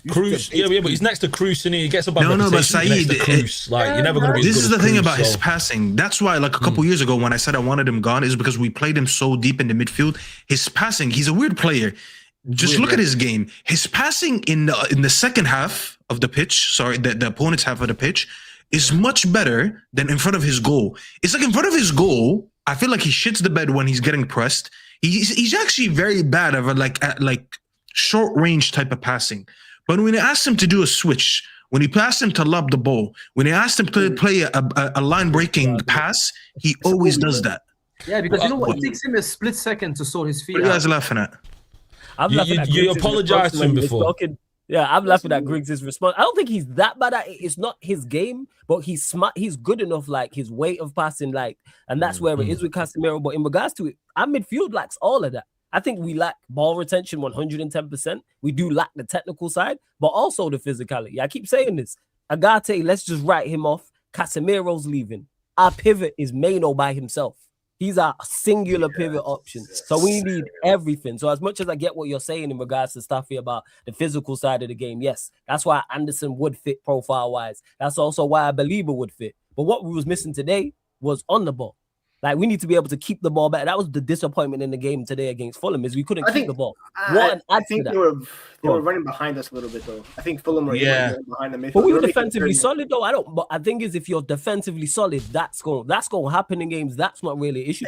That's Maguire. That's why I'm running behind it. Maguire steps up. Maguire not got the pace behind. With Wharton, keep the ball, and then you don't have to worry about that. And what I like about Wharton as well, even though I'm skeptical about him too, is his line breaking passes, which gets Acuna and then Buemo, if Bruno's still here, Ahmad, whoever, are attacking players on the front foot first. But yes, to Staffy's point, you also want the physicality. That's why you go get them both. Whether it's Wharton, Belieber, you know Anderson, what I think? Be greedy and go get all three of them, to be honest. But hey. I mean, I'm fine with that too. But the thing with Elliot Anderson is because I think Anderson is a guy that can replace Casemiro short term and can also replace Bruno when Bruno. I think Bruno might leave like a year after Casemiro. I think Elliot Anderson can also replace Bruno because Elliot Anderson is a guy that's going to play that killer passing behind more. I think Adam Warren is a good player. Like I think if you sign him, then you have. But the thing with Wharton is if you sign him, then you have to also prioritize athleticism at the back line. You have to go there and go get another tall, physical, quick center back as well, which I think you have to do anyway, to be fair. But it's more of a priority. It brings up that priority a little bit further. But I think Anderson's the first name you get in, and then you choose between Baleba and Warren. I have reservations for both. I think Wharton, great passer, out of possession. I think I worry about him a little bit. Injury concerns. He's got a couple groin injuries before. I think that's something to worry about. Baleba, he's been good. He's been okay this season. By the way, Mateta failed his medical, so it's not too late to go and get him. What? Mateta? He failed his medical at Milan. What are you talking about? You and the baby's Zlatan thing? Yeah, now you gonna go get No, go get me 2 strikers. I want another one. Oh, you're. By the way, hey, listen, I had baby Zlatan stocks and I had Mateta stocks. You know, so I had too many stocks, man. I like to diversify my profile. Just in case one stock tanks, I got another stock. Yeah. By the way, Tonali is definitely tanked out at Newcastle, man. He's not playing. I'm taking Tonali. Yeah, but that's what I'm saying. He needs a fresh challenge. I would definitely take Tonali. But again, like I said to you, man, for me, it's about getting the right ones because, like you said, man, you're losing Casemiro's goals, mentality, how experienced, big game player. This is the question. I have a question. Do you guys want to get like a proper number 6, or do you want to just do like a pivot and you have midfielders that kind of like interchange in a way? Like you're not playing with the true number 6. Like you have like you have a pivot that like interchanges, and then you have your number 10 or maybe like advanced 8, whatever. Because the number 6, if you really think about it, like how many teams really play with the number 6 these days? The thing is that it's such a rare profile that usually you need to get proper midfield players, and if you're lucky, you have both the right manager, and the right number 6. So it's quite rare that this scenario happens, to be honest. Yeah, that's what I'm saying. So we're not really a club. We're not really a club that plays with a 6. We've always. That's what I'm saying. I'd rather have midfielders. Like for example, when Carrick and Scholes played together, right? I don't think either of them were true number 6s. I think Carrick can screen the defense a little bit better than Scholes. A little bit deeper, but they could interchange, and then Carrick's the one that bursts forward, and then Scholes stays behind. And that's why I went with Manu, because I think Manu can be the one that bursts forward, but he could also be the one that stays a little bit behind, and then Wharton or Anderson or Baleba make that driving run to maybe Mano lost Casemiro to do it all the time. Casemiro's the 6th in the equation, but let's be honest, I think Casemiro plays better higher up the pitch than Manu. Yeah, I like it when he's breaking through the lines. I like it. You see Casemiro on a bit of a run. You know what? I think we need more players. They interchange on and off the ball. Sorry, go ahead, Adam. Yeah, sorry. I think we need midfield players that don't do that much on the eye. Like just get the ball, get it passing, get it moving. Get it moving, ticking. Just ticking. That's what Sandy does. Because if you have, for example, Cunha, Ahmad, Bruno still there, and you need the player that will make the pass before the assist. This is the pass that we need. We don't really need the assist, per se, with that attacking power we've got. And this is what Casemiro's doing. Just get the pass before he goes to Ahmad. Just get the pass before he goes to Bruno, and so on and so forth. And this is why I think I'd go for Wharton more. At least one. To be honest, we need Wharton and someone else. So take your pick between Baleba and Anderson. But you can't get two left-footed. You can't get two left-footed centre midfielders for me. You got to have one right-footed as well. That's why it would be. Fuck it, yo, be big ballers and go get Anderson and Wharton. Unless you're Van Gaal. Do you have to have? Why do we don't have to have a right footer in there? Yeah, but you kind of lucky, man, for the balance, man, because it just doesn't look right, man, for me personally, man. You know, you just said that, Saeed, it's about the look because we don't see it often. But if we got two right footers in there, we wouldn't feel nothing of it. Yeah, but you know what? You know what? I would argue, Flawless, that two left footers is not the same as two right footers. It's not. Go on, the angle bias is the angle bias. Somehow, like left-footed players are much more left-footed than the right players are right-footed. It's because we don't see him, man. Like when you're left-footed or something, it just looks more left. Even if you can, like we think of Van Persie, who was I can't give you convincing data. I can't get give what you're saying. It's because we don't see it. I'm a real like yo. You know what it's like, Adam? It's like if tennis, I ask you, man. for example, two left-footed centre half and two right-footed centre half, which one do you feel different with that? Yes, because the left-footed centre half is less likely to be playing right-sided centre back. If you're a left-sided centre half, you're going to be growing up, and more often than not, you're going to play left-sided centre back. Whereas if you're a right-footed midfielder, you're much more likely to have been on the left-hand side of the pitch. And also, I think centre half is worse than midfield. I agree with you. Centre half, I'm not with it. Like centre half, no, definitely not. But whereas, because I don't want my left. Unless you're Amarim, you don't want your centre backs drifting here, there, and everywhere. Like, no, I want my centre backs pretty central on their side, doing what they need to do on the ball and off the ball. But two left footers, if they're smart and intelligent, like Griggs was just talking about, playing with a 6 or without. If you're a quality midfielder and you have the attributes to do so, you lot can figure that out between you. A good manager and a good tactical setup, you can figure it out. We're saying here, Casemiro, Mano ain't really 6s, but yet it's worked in these last. That's how traditional midfields used to work. Like traditional, make it work. So if you get two, I have no issue. I like this. You know what? I like the idea of two left-footed midfielders. I'm not gonna lie. If we were to go get Warren and Baleba, not against Anderson, I go, yeah, cool. I think what you got to think though, Flawless, is the players expect right-footed midfielders. They're more used to receiving the ball. That's what I'm saying. Receiving the ball. So it's the experience, and it's kind of like that just understanding of where they're getting the ball and how they're getting the ball and receiving it. Do you know what I mean? So it's not just about the midfielders, the left-footed themselves. It's the expectations of the players around them, and they're more used to having played so many more reps with players with a right foot. I don't know what's happened to Delete. I can't lie to you guys. I don't know where he is. His back is pulled pork, by the way. Yeah, bro. I don't know what's going on with Delete, man. But luckily, he was at the game today. But he was, obviously not. Did you speak about Maguire today? No, we will. Let me get these super chats now. We'll definitely speak about the back line. Definitely. Good sign of the team spirit is the way Zerk said Europe rushed to celebrate with Sesko while getting a few minutes. maybe Griggs, your hug theory is right. Yeah, Oh, I agree, man. I told them, yo, hug ball wins you football matches, man. Look at the way Carrick hugs the players, bro. The man management, they laugh when American Waffle. Yeah. Listen, Griggs used to analyze football, and now he's talking about hugs after the game. How the mighty have fallen, bro. Sometimes you don't need everyday X's and O's. Sometimes you just need a little bit of a hug from your manager, bro, and you're gonna go score the goals. Listen, tune in every Monday, bro. Staffy, Griggs you know talks about why? hug football there. No, Staffy, you know what? I'm gonna back Griggs on this. You know why? Because how much more have you worked the past couple of weeks since we've been performing well, and it's been good vibes. Oh, I agree. It's just Griggs, so I can't agree with Griggs. Yeah, that's their rivalry. Because we've all been with a pep in our step. That's on side with those two, man. That's constant. That is Tom and Jerry right there. Griggs hurt, bro. Listen, God got him, bro. Saw him waffling too much. He was like, "Give me that elbow of yours." Boom. Yeah, they're gonna walk to the end of time. Kelly James says, if Newcastle miss out on the UCL, we should get Tonali. Only ideal replacement for me, good passer, good goal scorer. We ain't losing Cass, we're losing one of our best players on offense. I'd even try Valverde. Yeah, I don't know about that one. I can't lie, relax.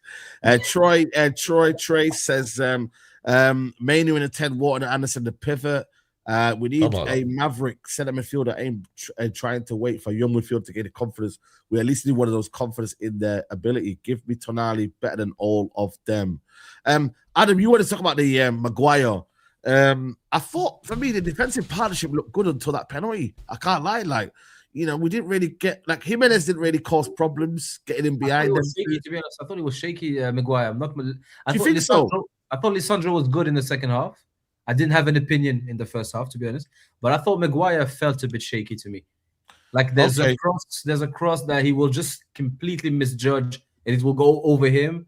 That will lead to a shot that deflected on him, and then I think Lemans maybe saved it. The penalty, I thought it was the position. I thought it was off. Why did he stick his leg out? I don't know why he did it, man. Lament had that. I'm not trying to criticize him. I just wondered if you spoke about him. That's it. Yeah. I think for me, like I said, I think overall he was good. But again, I get what you're trying to say. Lisandro's definitely the more right now, the one that looks. I think this game shows you with Maguire what Maguire is good at and what Maguire is not good at. Games against Arsenal, games against City, Maguire is probably your best box defender after De Ligt. Yeah, he's dominant in the box. He'll bully the big strikers. The way he can handle Haaland, the way Guerrero and stuff like that. But games like today, you need Maguire. His brain doesn't process as quick as other players. 100%. With the passing. He has a good pass on him, but he might make it 2 seconds after he needs to make it. That's why we talked about having 2 left-footed center backs. Funnily enough, I think our best center back partnership until De Ligt gets healthy is 2 left-footed center backs. I think it's Aiden Heaven and Lisandro Martinez, because I think they're the best at understanding in terms of on the ball, stepping up. Now, the only question you would be off with that is aerially, you lose a Maguire, you don't have a De Ligt. Can you deal with the crosses? Can Heaven and Lisandro deal with the crosses? But if we're talking strictly on the ball, I think Maguire in games like today is not the best option. Could be Mazraoui and Lisandro. Can we put Wasim's comment on Saeed? Hey, Wasim's comment. Yeah. Dallo switching out positionally. I'm gonna keep saying this. He's too tucked in sometimes. He's too tucked in at times. I'm just gonna keep saying this every week. Everyone struggles to play next to Dallo. I've seen enough where everyone who plays on Dallo's side always has a little bit more to do than usual. His best season, he had Varane next to him, and everyone plays better next to Varane.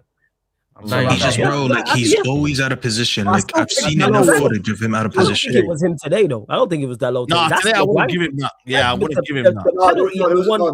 The penalty and the one before it, that's on him. And it's going to happen when you're a fullback and you're getting forward.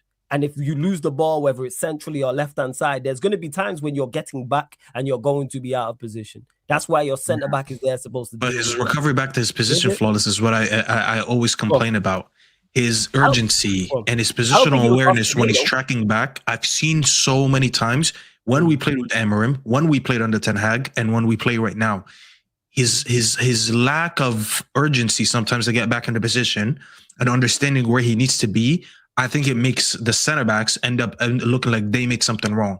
Because I said that with Euro, I've said that with Heaven, and now I'm going to say that with Maguire. I'm not saying Maguire was amazing today and he was flawless. That's what I'm saying at all. But I think people generally just struggle when they play with Dalot. And No, the I fact get that that. we're hearing rumors that Bayern and Madrid want him in the summer, Yeah, that is. please, I don't bro. believe that. But he's all. Please, Don't if get that happens, misunderstood. run me my money. He's awful. Like Dalot is terrible. Like don't get misunderstood. Needs to be shipped out. He's been awful. Struggle whether he play in a back three and he's at wing back, whether he's a full back in the traditional to be back fair, four. to be However, today I don't look at it and go, he was at fault today. I don't think. No, he- no, I I don't don't think think so. For the I penalty, don't he think- should have been somewhere. He was not No, even in the picture. no. The penalty's on Maguire's 2 yards away. Go over 2 yards. It's on You're Maguire, 2 it's on yards. No, obviously, but That's the leading problem. to that, I agree with you. That's Obviously, Maguire, Maguire bro. made a mistake there. That's But Maguire, leading to man. that, where's your right back? Because it And happens the too problem often, is, bro. The problem is we dilly-dallied in the middle of the park to get control of that ball. I don't know who lost it, if it was Sesko or Cunha, and then Probably we just Martin, man. we just kept pressing them and not getting it in positions we should have won the ball. So Big up and 7-9, Well, man, for the 5 gifted, yo. Shout Yeah, out, man. and seven. yeah, big up, man. Man. Respect, But bro. as fed up as I am with Dalot, you can see there's a clear difference between him in the back three and him in the back four, between fullback and wing back. Boy, He, listen, he hasn't been awful. He like we just fed up of him, but I thought it was good today. I'm not gonna lie. I'm not gonna.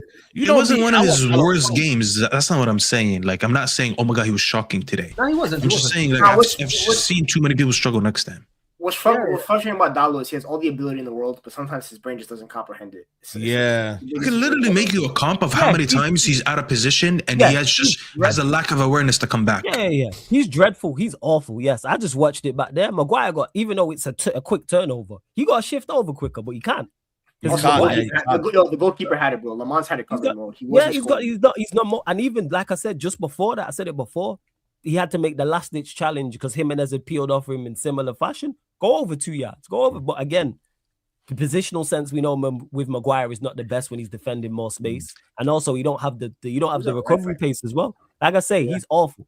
You know what I'm saying? He's like Dalot's terrible. Don't get misunderstood. Needs to. Yeah, be that's what I'm checked saying. out. By the way, I don't think that was even a penalty. I know he took him out, but I don't even think that was a penalty because it got covered by the goalkeeper anyways. You get them ones down. When they give a penalty decision, they always look at the proximity of the ball and they see if it was going to lead to something or not. You know, so it's not like it was malicious or anything or he intended to hurt him. I know he tackled him technically, but I don't think it should have been a penalty because it led to nothing. The goalkeeper covered it. It wasn't going to be a goal. That's why it makes I don't it think so it should have been given. because you should just let Le Mans deal with that, man. He was And by the way, we had a penalty earlier. The Mbumu one, the first one in the game, not the second. that was a penalty. That was a That penalty. should have been a penalty. I still can't believe they didn't give that. I don't What know would why he they look didn't give To that. me, that's a penalty more than the one they gave against us. I know.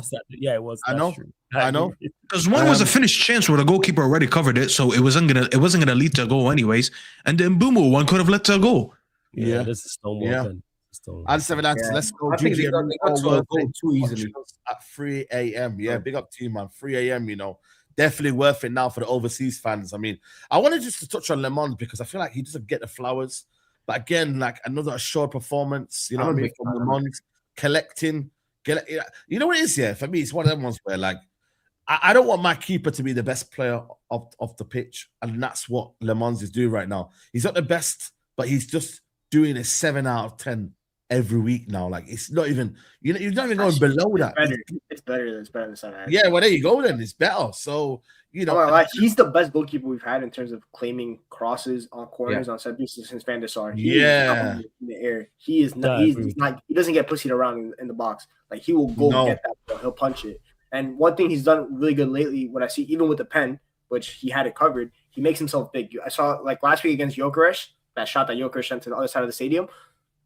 He made himself like look big to maybe alter it a little bit. And he keeps doing that. He's improving time and time again. I think on the ball, he's getting better at it. He's looking a little bit more comfortable when they pass it back to him, which is good. I mean, I'm fine with my goalkeeper not being the best on the ball anymore. Like Onana like traumatized me from that, to be honest with you. Did you guys see Onana last game, by the way? Or what did he make mistakes? Bro, Did he make mistakes? You know we made mistakes for us. You know what I mean? Oh yeah, stupid. Yeah. You know what? Bro, so I failed comp of him. He was trying to dribble one of the attackers while he was getting pressed. Yeah. And he just like ran to like right back, so to get rid of around the attacker, and then he passed it to the side. It just went out. Like he didn't even pass it anyway, so he did all that for no reason. And then the next they took a shot on me. Remember that goal that was against us? I think it was Fulham, where he went to parry it and it just went under his arm. It touched his arm and still went in. Exact same goal. I was like, this guy has not changed at all, bro. It's the same fucking garbage. That guy cannot touch foot back in Manchester when his loan expired. I need him shipped out ASAP. You know what, bro? We're not even supposed to shout out Le Mans. Shout out Tony Cotton. He's the one that, remember, he didn't want Onana, and then they went against him, and then he didn't want what's his name, Andy Martinez, and they finally listened to him. He's the reason. He wanted Le Mans for about 3 years, apparently. He's a scout. He's saying he's the goalkeeping scout. Yeah, I've said this for years and years on Saeed TV, man. Trust the fucking scouts, bro. It's not that hard. You hire them for a reason. They do their job for a reason. Trust them. Because we have decent scouts, we just don't listen to them. Like we wanted Alphonso Davies before it was a thing. We wanted this player before it was a thing. Even the scouts brought me Sander Burge. The scouts brought me Sander Burge. Jason Wilcox brought me Manuel Ugarte. Like 100%. We even had a second chance. We even had a second chance with Ragnick, who wanted this player and that player, and they didn't listen to him. That's why when people say, go ahead. Yeah, no, that's when people say, "Oh, how do you replace such and such?" Your scouts. There's thousands of footballers by playing their trade all across the globe that Manchester United can go and scout. We can go scout any country across the world. There's thousands of footballers. But you telling me you can't find a central midfielder? You can't find a fitting striker or a centre back or where? Your scouts are not doing the job, or the people listening to the scouts are not doing the job, or both. Go and recruit. This is why you are. Yes, it's a tough job, 100%. It's not easy. The scouts brought you Amad Diallo. You think Ole brought you Amad Diallo? Ole did not bring you Amad Diallo. It was the scouts. He brought us Lemens. Who knew Lemens? Nobody knew nothing about Lemens. Nothing. And I'm a big fan of Lemens. I'm a big fan. I can't lie. Yeah, bro. Listen, but big up to him, man. Like I said, I just think for me, I'm not putting too much pressure on him. But right now, this correct, like, bro, I'm so calm when he's collecting the ball. He's bro, he's just, bro, he's nice. It's because we had like 3-4 year sides in a row where De Gea's last 2 years, and then obviously Onana those 2 years. We've been deprived of a goalkeeper that just does the basics. Like you just needed a goalkeeper. Yeah, Bayender, bro. Bayender was so bad. Greg said that, bro. He was so bad that the Turks came and they left him and they took Onana. They didn't even take him, and he's Turkish. I mean, bro, like that's how bad this guy is. But we've been deprived, bro, of just a basic goalkeeper that does the basic things. Like I just want every time the ball is shot, I don't want my heart to drop to my fucking lap. Or go shit, we conceded. Or like a goalkeeper that can't collect the ball, a goalkeeper that can't pass the ball. He just doesn't do. As long as you give me 0 errors leading to goal, that's all I want, bro. Because that's not what Onana gave me. Musa, though, when I see Musa, I'm gonna show him an Onana comp because he sits there on Mendham Talk saying free Onana. No, sir. No, sir. You know what? We're gonna put Musa's name on the Epstein files and get him arrested just for that take. I'm gonna make sure Musa gets arrested just for that take. Yeah, that's mad. That's crazy. That's crazy. You know what? You know another thing about Lemons, my dad told me he reminds him of those old school goalkeepers that just catches the ball and doesn't push it. Yeah, that's it. This guy dresses up like a 40-year-old man, bro. Have you seen this guy dress up outside the stadium? Exactly. Like, because there's 23, you know. Players like goalkeepers like Onana and the other goalkeepers, they get the ball and they just push it, even if it's an easy ball to grab. Adam, back in the day, it used to be like a big no-no to punch the ball. That came in like the late 90s. Do you know what I mean? Like the punching a ball. You know, that was not a thing to be done. That was like an embarrassing. That means you can't collect it. You know, you're not confident in yourself. A goalkeeper who went to punch the ball, that was someone who wasn't a good goalkeeper. Like you look at Lamans, and it's not just the confidence he's give the fans, because Saeed, you feel it, and Flores at the stadium, like the calmness and the composure in the stadium. Now you've not got them nerves and that stress. You remember when Onana was there and there was always that tenseness, that vibe of like, oh, what's going to happen here? The ball goes back to him, or he's going to dribble, or you know, there's a one-on-one, and you're already thinking, yeah, this ain't working. This isn't going to work. But it's not just us that feel it. The defenders feel it. Like the improvement to the defense. The defense are now confident. They feel comfortable knowing that they've got a wall at the back there, so that gives them. They know that if they pass it back to Lamans, he's not gonna mess it up. Do you know what I mean? He's gonna kick it long, or he's gonna make the pass. How many times did we see De Gea kicking the ball into touch? Like his last season or two was a nightmare. It was almost. He was playing rugby, do you know what I mean? It was madness, yeah. Same with Onana. And Onana somehow developed that trait as well. Whereas you look at Lamans, and he can kick a ball as well. You see it, that ball's going. Like Bayende struggles to make the halfway line when he's trying to kick it. Do you know what I mean? You need a goalkeeper who too busy doing fucking yoga, bro. Yeah. There's one good pitch. out for sure as well on the left foot. I think was it in the second half. I was like, damn, like did he make that pass? Right on his like right to the halfway line. Shaw was touch tight on the halfway line, and he picked him out on the weaker foot. But he just does the basics. I didn't mention it, and that's all we need the goalkeeper to do. And it does instill so much confidence in the defense. And he also saves the shots he's supposed to save, like the free kick, for example, things of that nature. Shit that straight at him, he saves. When he needs to come and catch the ball, he'll come and catch it. Occasionally punch it. Good distribution, doesn't over elaborate. Kind of similar to Carrick doing the management job. Homie does the basics and doesn't over elaborate. We would be doing too much, but yeah. And he's a steal at that price. What was he? 17 million. 17 million, bro. It's mad. 17, 20 Steal. It's mad, bro. Like fair play. Like honestly, but no, don't tell me there's no one out there. And people say, "Oh, there's no one out there." No, there's the obvious transfer market, and then there's the actual transfer market. We can sit here and point to midfielders and say, "Oh, go get me Wharton, Anderson, Baliba, whoever." But there's other midfielders out there that we don't know about. And probably go to Brighton, and then in a couple of seasons they're 100 M's. So get them before that. Yeah, facts. What we're saying though, man. I mean, obviously, let's look at the Premier League table as it stands right now. I mean, Villa losing today was big, man. I can't lie to you, man. Like with 10 men as well, you know, that's crazy. So we are now in the top 4. Obviously, Chelsea won their game, Liverpool won their game. Chelsea, to be fair, should beat Wolves away at their ground. Man City, Liverpool. I'm not gonna lie to you. I think Liverpool will win Man City. I don't want to look anywhere else. I don't know if that's a guarantee, you know. I don't think so. I don't know if that's a guarantee. I can't say that. I'll take a draw, but I think Liverpool, the way Man City were today, I just don't think the energy and the intensity that Liverpool are gonna bring, man. I don't think they're gonna have that same intensity, but we'll see. And then look at it. Look, it's not bad. Look where we are, man. It's mad. 5 points. We're only 6 points off second, bro. I don't get how we are not 10th. Oh, they're playing Bournemouth away, and Bournemouth got 2 wins in a row now. They're in form now. Bournemouth. Okay. Jeez. Wait, who's got Bournemouth? Aston Villa, bro. Villa. Okay. I didn't hear. That's all. Fair. And Arsenal are playing against Sunderland. Yeah, they should win that game. Yeah, they should. Yeah, because see, Sunderland, they've fallen off a bit recently. Yeah, they have. It's bound to happen a little bit, but like I said, it's one of them ones where for me, United just need to keep winning their games. But what are you saying, man? Is everyone confident? Greg, to start with you, are you confident? Top 4 minimum at least, or no? Top 3 is the aim minimum. Villa, we're the only team that has 1 game a week out of all these teams. All these teams have to play multiple times a week. We do not. We have that luxury, so we could just play our best 11, and I think our best 11 can compete with anyone's in the league. We've seen it. Our best 11 beat City. Our best 11 beat Arsenal, who are above us.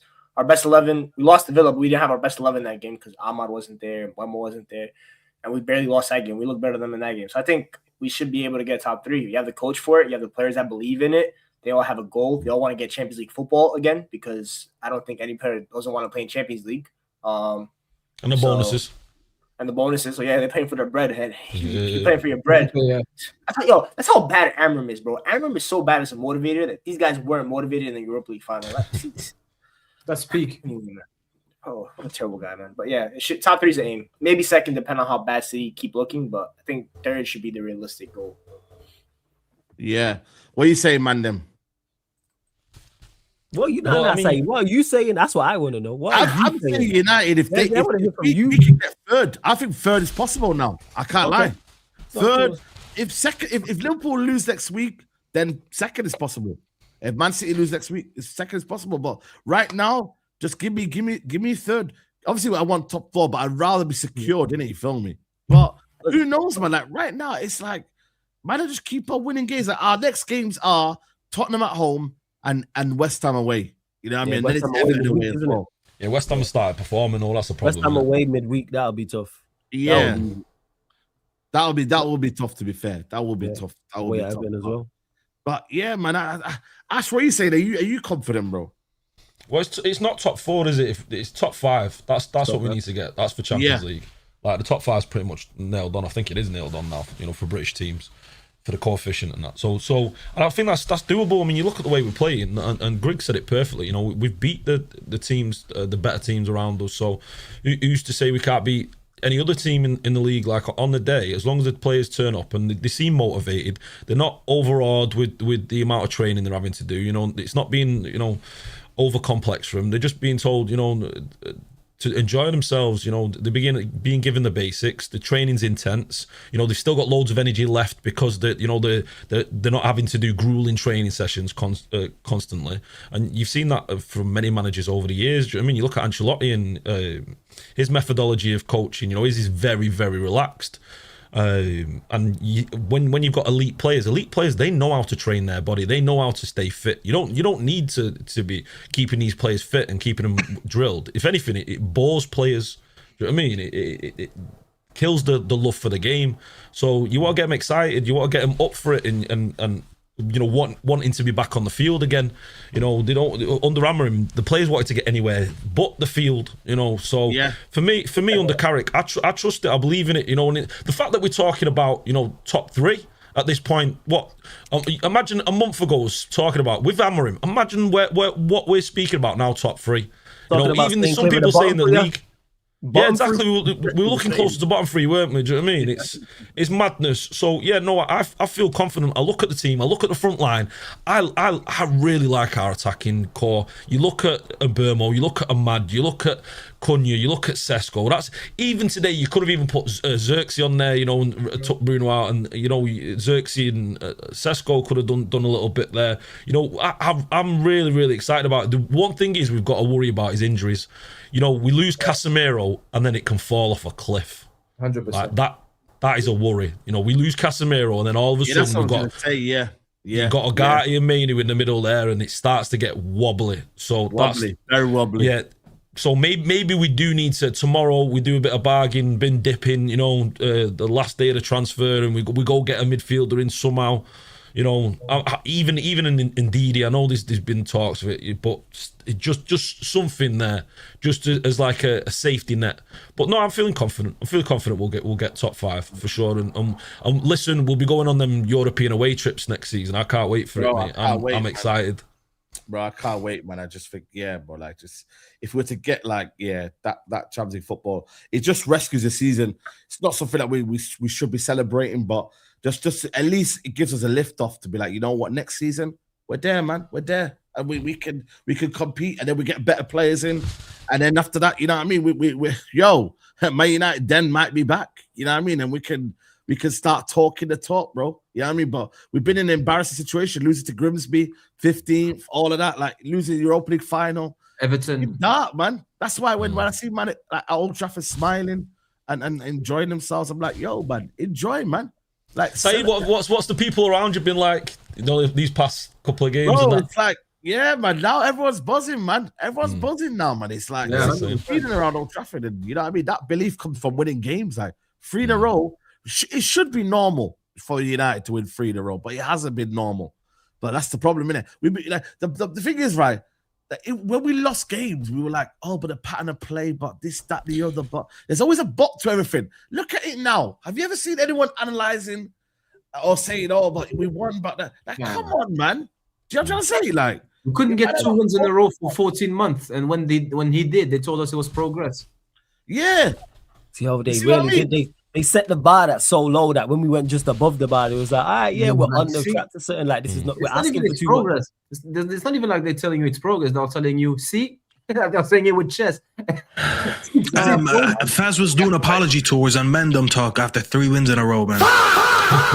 3 wins in a row, and you're doing apology tours, bro. Come on, man. You had Wilcox coming out doing interviews. Wilcox was coming out the process is working. Talking about they sack Amorim. Absolutely not. It won't happen.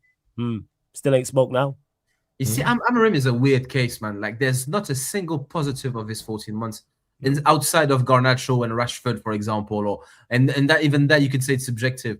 But like Ole, there's the night in Paris, there's finishing second, there's beating this team. Ten Hag, there are the cup wins. Jose Mourinho, there are the cup wins. There's even Ten Hag, there were performances against Everton or against the performance against Spurs where you had a good 90 minutes and you were excited about it. I can't think of a 90-minute that got me excited. Nah, there was one game. There was one game which is will live in the memory. Is the Lyon game, the comeback, and it's not an Amorim obviously, but that game will one. I didn't get excited on the day because I felt too embarrassed to celebrate. I was like, this is too bad. Like we like if you're at the stadium, you get excited, but if you're at home watching and you're like, what is this circus? This doesn't look like a professional game, does it? And I was just like, yeah, I can't get too gassed. So personally, I don't even consider that one, to be honest. I was gassed up about the Leon game. Lose it. Yeah, because it was in spite of him. When you have them moments like Yeah, it the was in Leon spite, game, yeah. it was in spite of him. That was That's the what beginning of him trying to figure out Maguire striker. I don't have time for that. Yeah, you know what I mean. It's crazy, man. Like I just think, yeah, like it's like I said, man. It's just positivity in it, and you go into that Tottenham game. I'm glad Frank drew that game. I'm glad that he's still there. You know what I mean? And we start to bury this Tottenham team once and for all, man. I don't know why they're our bogey team. They never used to be our bogey team. It used to be, lads, it's Tottenham, we beat them. You know what I mean? Remember, like, it never used to be our bogey team. All of a sudden, that's It's Manchester's bogey team, no saying, innit? Because it's not just that. It's Man City's bogey team. No. We got something for them next week, bro. We got something for them next week. It's been like 3 years since we beat them or something. It's like 2022 or something. 2022, yes. 4 years. That performance was special, bro. Special. Yeah. That was crazy. We destroyed Ronaldo one. We've broke Ducks this season, so we owe them. Same way we hadn't won at the Emirates in so long. We hadn't won at the Anfield. We hadn't beat Brighton at home in so long. We owe these lot. We hadn't won 3 games in a row in so long. Hey. Yeah, we owe them, to be honest. You're right. Yeah, that's mad. I can't lie to you, man. That's mad. Saeed, do you see AWV link is to Liverpool? What is this transfer window? Seriously, man. What is going on? Like, what the hell is going on, mate? But yeah, I didn't see that. I can't lie to you. I didn't see that, man. But like, all in all, like, I'm just buzzing, bro. Like, the fact that now 3 points, I can just enjoy that for the week. And then, like I said, 12:30, set the standard again. Beat a Tottenham team, like I said to you, man. Yeah, no, 12:30. I know, early one. But at least it's worth it, though. At least you know you're going to get. They're not good, man. We got something for next week. Oh, shit. All the Solanke's going off. We owed him, man. Well, you missing the game, Ash? I just realised, I got a late kickoff, coaching. I got a late kickoff next week, so that means I'm kicking off at like 11. So either I'm gonna have to rearrange the game, or I'm gonna have to miss the Spurs game. So what are you coaching? What are you coaching, Ash? Just a under 8s team. Do you know what I mean? So what's your win percentage? For win percentage, I'm on a 6-game unbeaten streak at the moment. See, better than Amorim, man. Last season I went on a 10 win streak. So now we're doing all right. Amorim, are you listening to this? 10 game winning streak. He'd get a heart attack if that happened. You didn't tell the 8-year-olds that you're gonna have to suffer and start talking about the clouds and skies. And I told them, listen, I was drilling them. Do you know what I mean? I'm Diego Simeone, me. Do you know what I mean? I'm laying into these 8-year-olds. Do you know what I mean? So what are we saying in the summer? Give it an Ash. I'm disciplinating these kids. Their parents are thanking me. Do you know what I mean? Ash gets it. They're absolutely shitting themselves. Ash they're drilled. No ADHD over here. You're chasing that ball. You're focusing. Do you know what I mean? Ash gets it. Ash has the United DNA. That's it, Diego. I love United DNA. Crazy. Like, yo. We play good football as well. We average about 4 goals a game. So there we go. Yeah, that's the thing. If you defend properly, you score goals as well, man. This is something we lacked at the club at United. Yeah, playing 3 in the back or no? I'm sorry. I play a diamond 1-2-1. So because it's 5-a-side. So yeah. Ash cares about the midfield. So 1 at the back. I got 1 at the back. Do you know what I mean? I go attack me. My players are going for it, and it's one of those. I say to the lads, listen, doesn't matter how many we concede, we need to score more. That's it. That's all that matters. Ash fills the midfield more than Amorim did for United. He didn't vacate the midfield, man. I don't think there's anyone who disrespected the midfield area in his life as much as that guy. And he was a midfielder, Adam, which is a lot worse. It's hilarious. But he was a shocking midfielder, wasn't he? Yeah, he was. But anyways, we're finished higher than 4th side. I just want to stay quiet. I agree. I'm about to relax about that. I don't want to scare Flawless. Bro, we're finishing higher than 4th. You know me well, man. Me, just one game at a time. And I'm gonna tell you what, bro. That's where I'm at. I'm ready to talk about finishing 2nd place. That's all I'm gonna say. What about any higher than that? It's just if we weren't too far from Arsenal, I probably would have said that. I think we're only 12 points off them. Unfortunately, that is too far. That's double the distance between us and City. All right. So say they lose their next game and we win, and then it's 9. So if you're asking what happens if it's 9 points? Yeah, I'm asking your opinion on it. If they lose to Sunderland and we beat Spurs and it's 9-point gap with 13 games to go, I think you know what's gonna happen, Wallace. You're gonna start seeing title race pods with TJ. Well, I'm asking if it gets to single digits with us and Arsenal. What is it? If it's 9, I think because we're 12 now. So let's say they lose to Sunderland, even though I don't think that will happen, and we beat Spurs, which I think will happen. Or are you saying stuff? But they could lose to Sunderland. They could lose to Sunderland. You just never know. All right, so let's say they do. Let's talk hypothetically. They lose and it's a 9-point gap. Staffy, talk to me. If there's 9 points gap and there's 13 games left. Yep. You see, the thing is, if it was 9 points, but we were yet to play them, I'd say, if we beat them, it goes to 6. Yeah, fair. You know what, bro? Marino just broke his foot. See, you're trying to convince yourself. You're trying to convince yourself, aren't you? Marino just broke his foot. Wait, when did he break his foot? Training. Today, like yesterday. Yeah, today it came out. He broke his foot.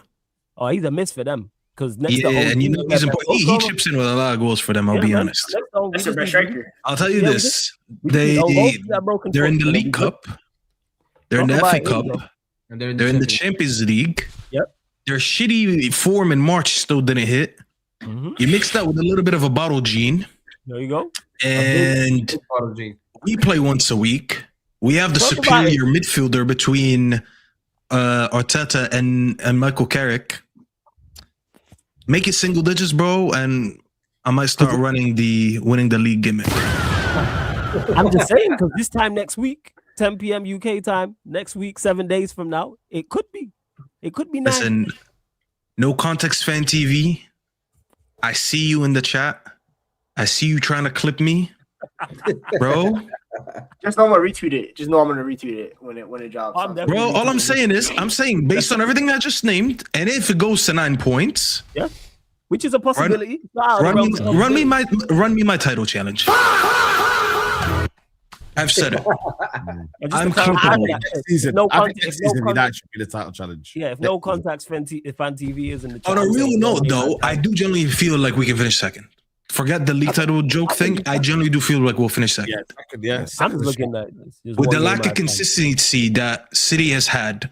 Their squad, I'll be honest, bro. Their squad, as much as we rate a lot of them, most of them are not like Premier League mature type players. They are not capable. Like everyone talks about them like, oh, let them go on a run. There's 14 games left. When the fuck are you going to start the run? Old City teams would have had started the run by now. They would have been like 5, 6, 7 wins in their final run when they go on these runs and they win the title, whatever. They're not that team anymore. I'm sorry, bro. Pep is getting coached by the likes of Thomas Frank, and they got Dan Potts in the Chelsea game, outcoached him, got outcoached by Carrick. He's going to get outcoached by so many coaches this season. And to factor into that, they're in the Champions League. We have a good chance, bro. I genuinely believe it. We have a good chance. Hey, Saeed, what you saying, man? To AJ's point, because you said Saeed staying quiet. I was going to ask you next. I'm staying quiet because I'm saying next season we can challenge for the title. No, we're talking about next season. No. This season, just give me Champions football. Just give me Champions football. Okay, that's it. Right. Just give me Champions so even if it becomes single digit. I said it on the Big Six. I said if we end the season strong, we get the players that we get. Yeah, next season could be a dangerous season for Man United. But we'll have to wait and see on that one. But people, we're going to wrap up here, man. It's been a very, very lit show. We've been over nearly 2 hours, just bang on. We're on 749 likes. We did a K, man. We just won 3 in a row, man. You know what I mean? So we need 1,000 likes. If you're watching right now and you haven't hit the like button for whatever reason, you haven't hit the like button, hit the like button right now. This is your best opportunity to do so. I'm going to be back tomorrow for deadline day. You know what I mean? Even though I know United are not going to sign anyone, but we will see, man. Tomorrow, deadline day. So I'll be live for majority of the day. But yeah, big up to everyone locked in, man. Big up to you, my friend Ash. Love for coming on, bro. As always, Saeed, thanks for having us as always, and to the lads as well. You know, always a pleasure to chat and talk about United, especially after winning 3 games on the bounce. It's been a while. It's been a long time since we've been in this situation. But now, always a pleasure and for the chat as well. And all's good. Excited to get into next week, and I'm excited to watch United again. That's the biggest thing. Do you know what I mean? I'm excited. It used to feel like a chore. Like, it used to be like, stressed. This is going to depress me now for a week. Whereas now I'm looking forward to the game. I'm anticipating them. I can't wait for the next game now, and that's all we need. So yeah, now I'm buzzing. I'll have my match vlog for today up at some point later on or in the morning. So go watch that. Go watch the fan reactions and stuff like that, because it was mental, absolute madness. So yeah, it was a good one today. I enjoyed that. So go watch that. Ash Meppers YouTube, and yeah, we'll do again. Yeah, definitely, man. Griggs, big up to you, bro. Always love. Love for having me on as always. Big up the bros. Big up Michael Carrick. Shout out Kobe Menu for proving the Nigerian Twitter wrong and Portuguese Twitter wrong as well. And you know what? I sacrificed my elbow for this top 3 charge. So I'm ready. I put my life on the line, bro. I fractured my elbow. What? Sorry, Griggs. What did my you elbow? sacrifice? I fractured my elbow on Friday. So it was for Michael Carrick, bro, to get that top 3 charge, man. It was break your elbow or United finish outside the top 4, and he made the right decision. Yeah. He broke his elbow. Yeah, I don't need an elbow. I don't need a left elbow, man. I can use my right hand. It's calm, bro. Sorry. There you go. Appreciate it. Yeah, there you go, people, man. Big up to you. Big up to you, Adam, as well. You know what I'm saying? What are you saying there, Flawless? Now, I was saying subscribe to Ash because you put it on the screen. Ash, link in the chat, definitely. subscribe to his channel. Yeah, just at 8,000. Let's go. Yeah, definitely, man. Let's subscribe to Ash. Links will be in the description. Adam, big up to you, bro. Always love, man. Love, my bro. Thank you, the panel, my brothers. It's a pleasure, and it's good when we're all in a good mood. To be honest, it's quite refreshing. So that's very enjoyable for us, for the people. So thank you, and thank you for having me as always, Saeed. Much love, man. Always, bro. Always a pleasure, man, to have you on, man. Staffy, big up to you, bro. No, big up, man. Good show, good day, good win. 9 points out of our last 9 available. We're surfing, we're not suffering. And as I said, bro, it's good feeling. It's nice now to get a text from Saeed saying, "Are you available tonight?" and know that I can actually come here and celebrate rather than talk about all this negativity that's been surrounding our club for a while, But yeah, shout out to everyone who's here. Once again, another show where Faz is not showing any face. I did a little bit of investigation on purpose, by the way. This guy was in November talking about suffering. Then I see him shamelessly today posting a video with Saeed eating biryani saying, "Saeed, today we eat." No, you don't get to eat. No, you don't get to eat. We were losing game after game after game, and you were back in the process, back in this manager. After every game we lost, you go to Emram and he said, "Thank you, come again." We're not doing that no more, bro. We moved on from that shit. There's no thank you, come again. We're back with Carrick now. We're with Carrick now. So yeah, we'll see you when we see you, Faz, because I've very harsh words for you. But no, shout out to everyone here. Make sure you guys like the video, obviously subscribe and all that stuff. Yeah, facts, man. Big up to him as well. And obviously Flawless as well. Big up to you, bro.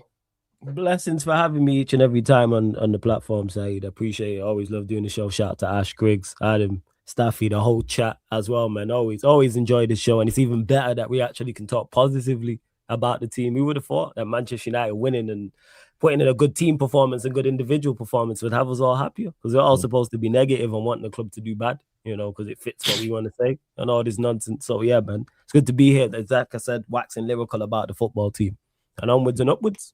Yeah, facts, man. Big up to you, Flawless.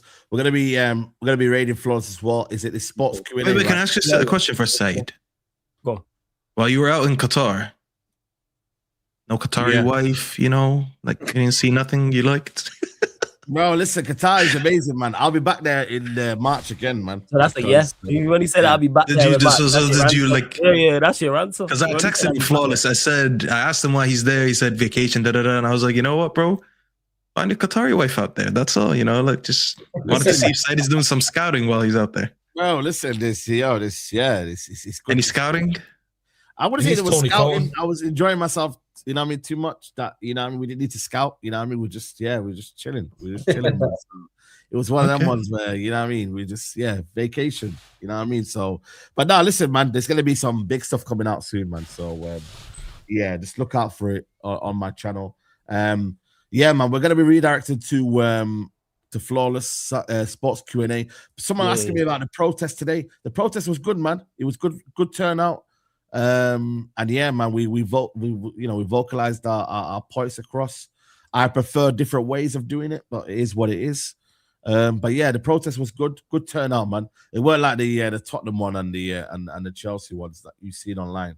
It was a very, very good turnout. So yeah, big up the United fans that were there. But yeah, people, man, I'll be back tomorrow morning, 9 a.m. for the transfer deadline day show. And yeah, man, we're gonna be going to Sarcasm City TV right now. Go to that channel, and yeah, I'll see you tomorrow morning, man. We are out, people. Take care.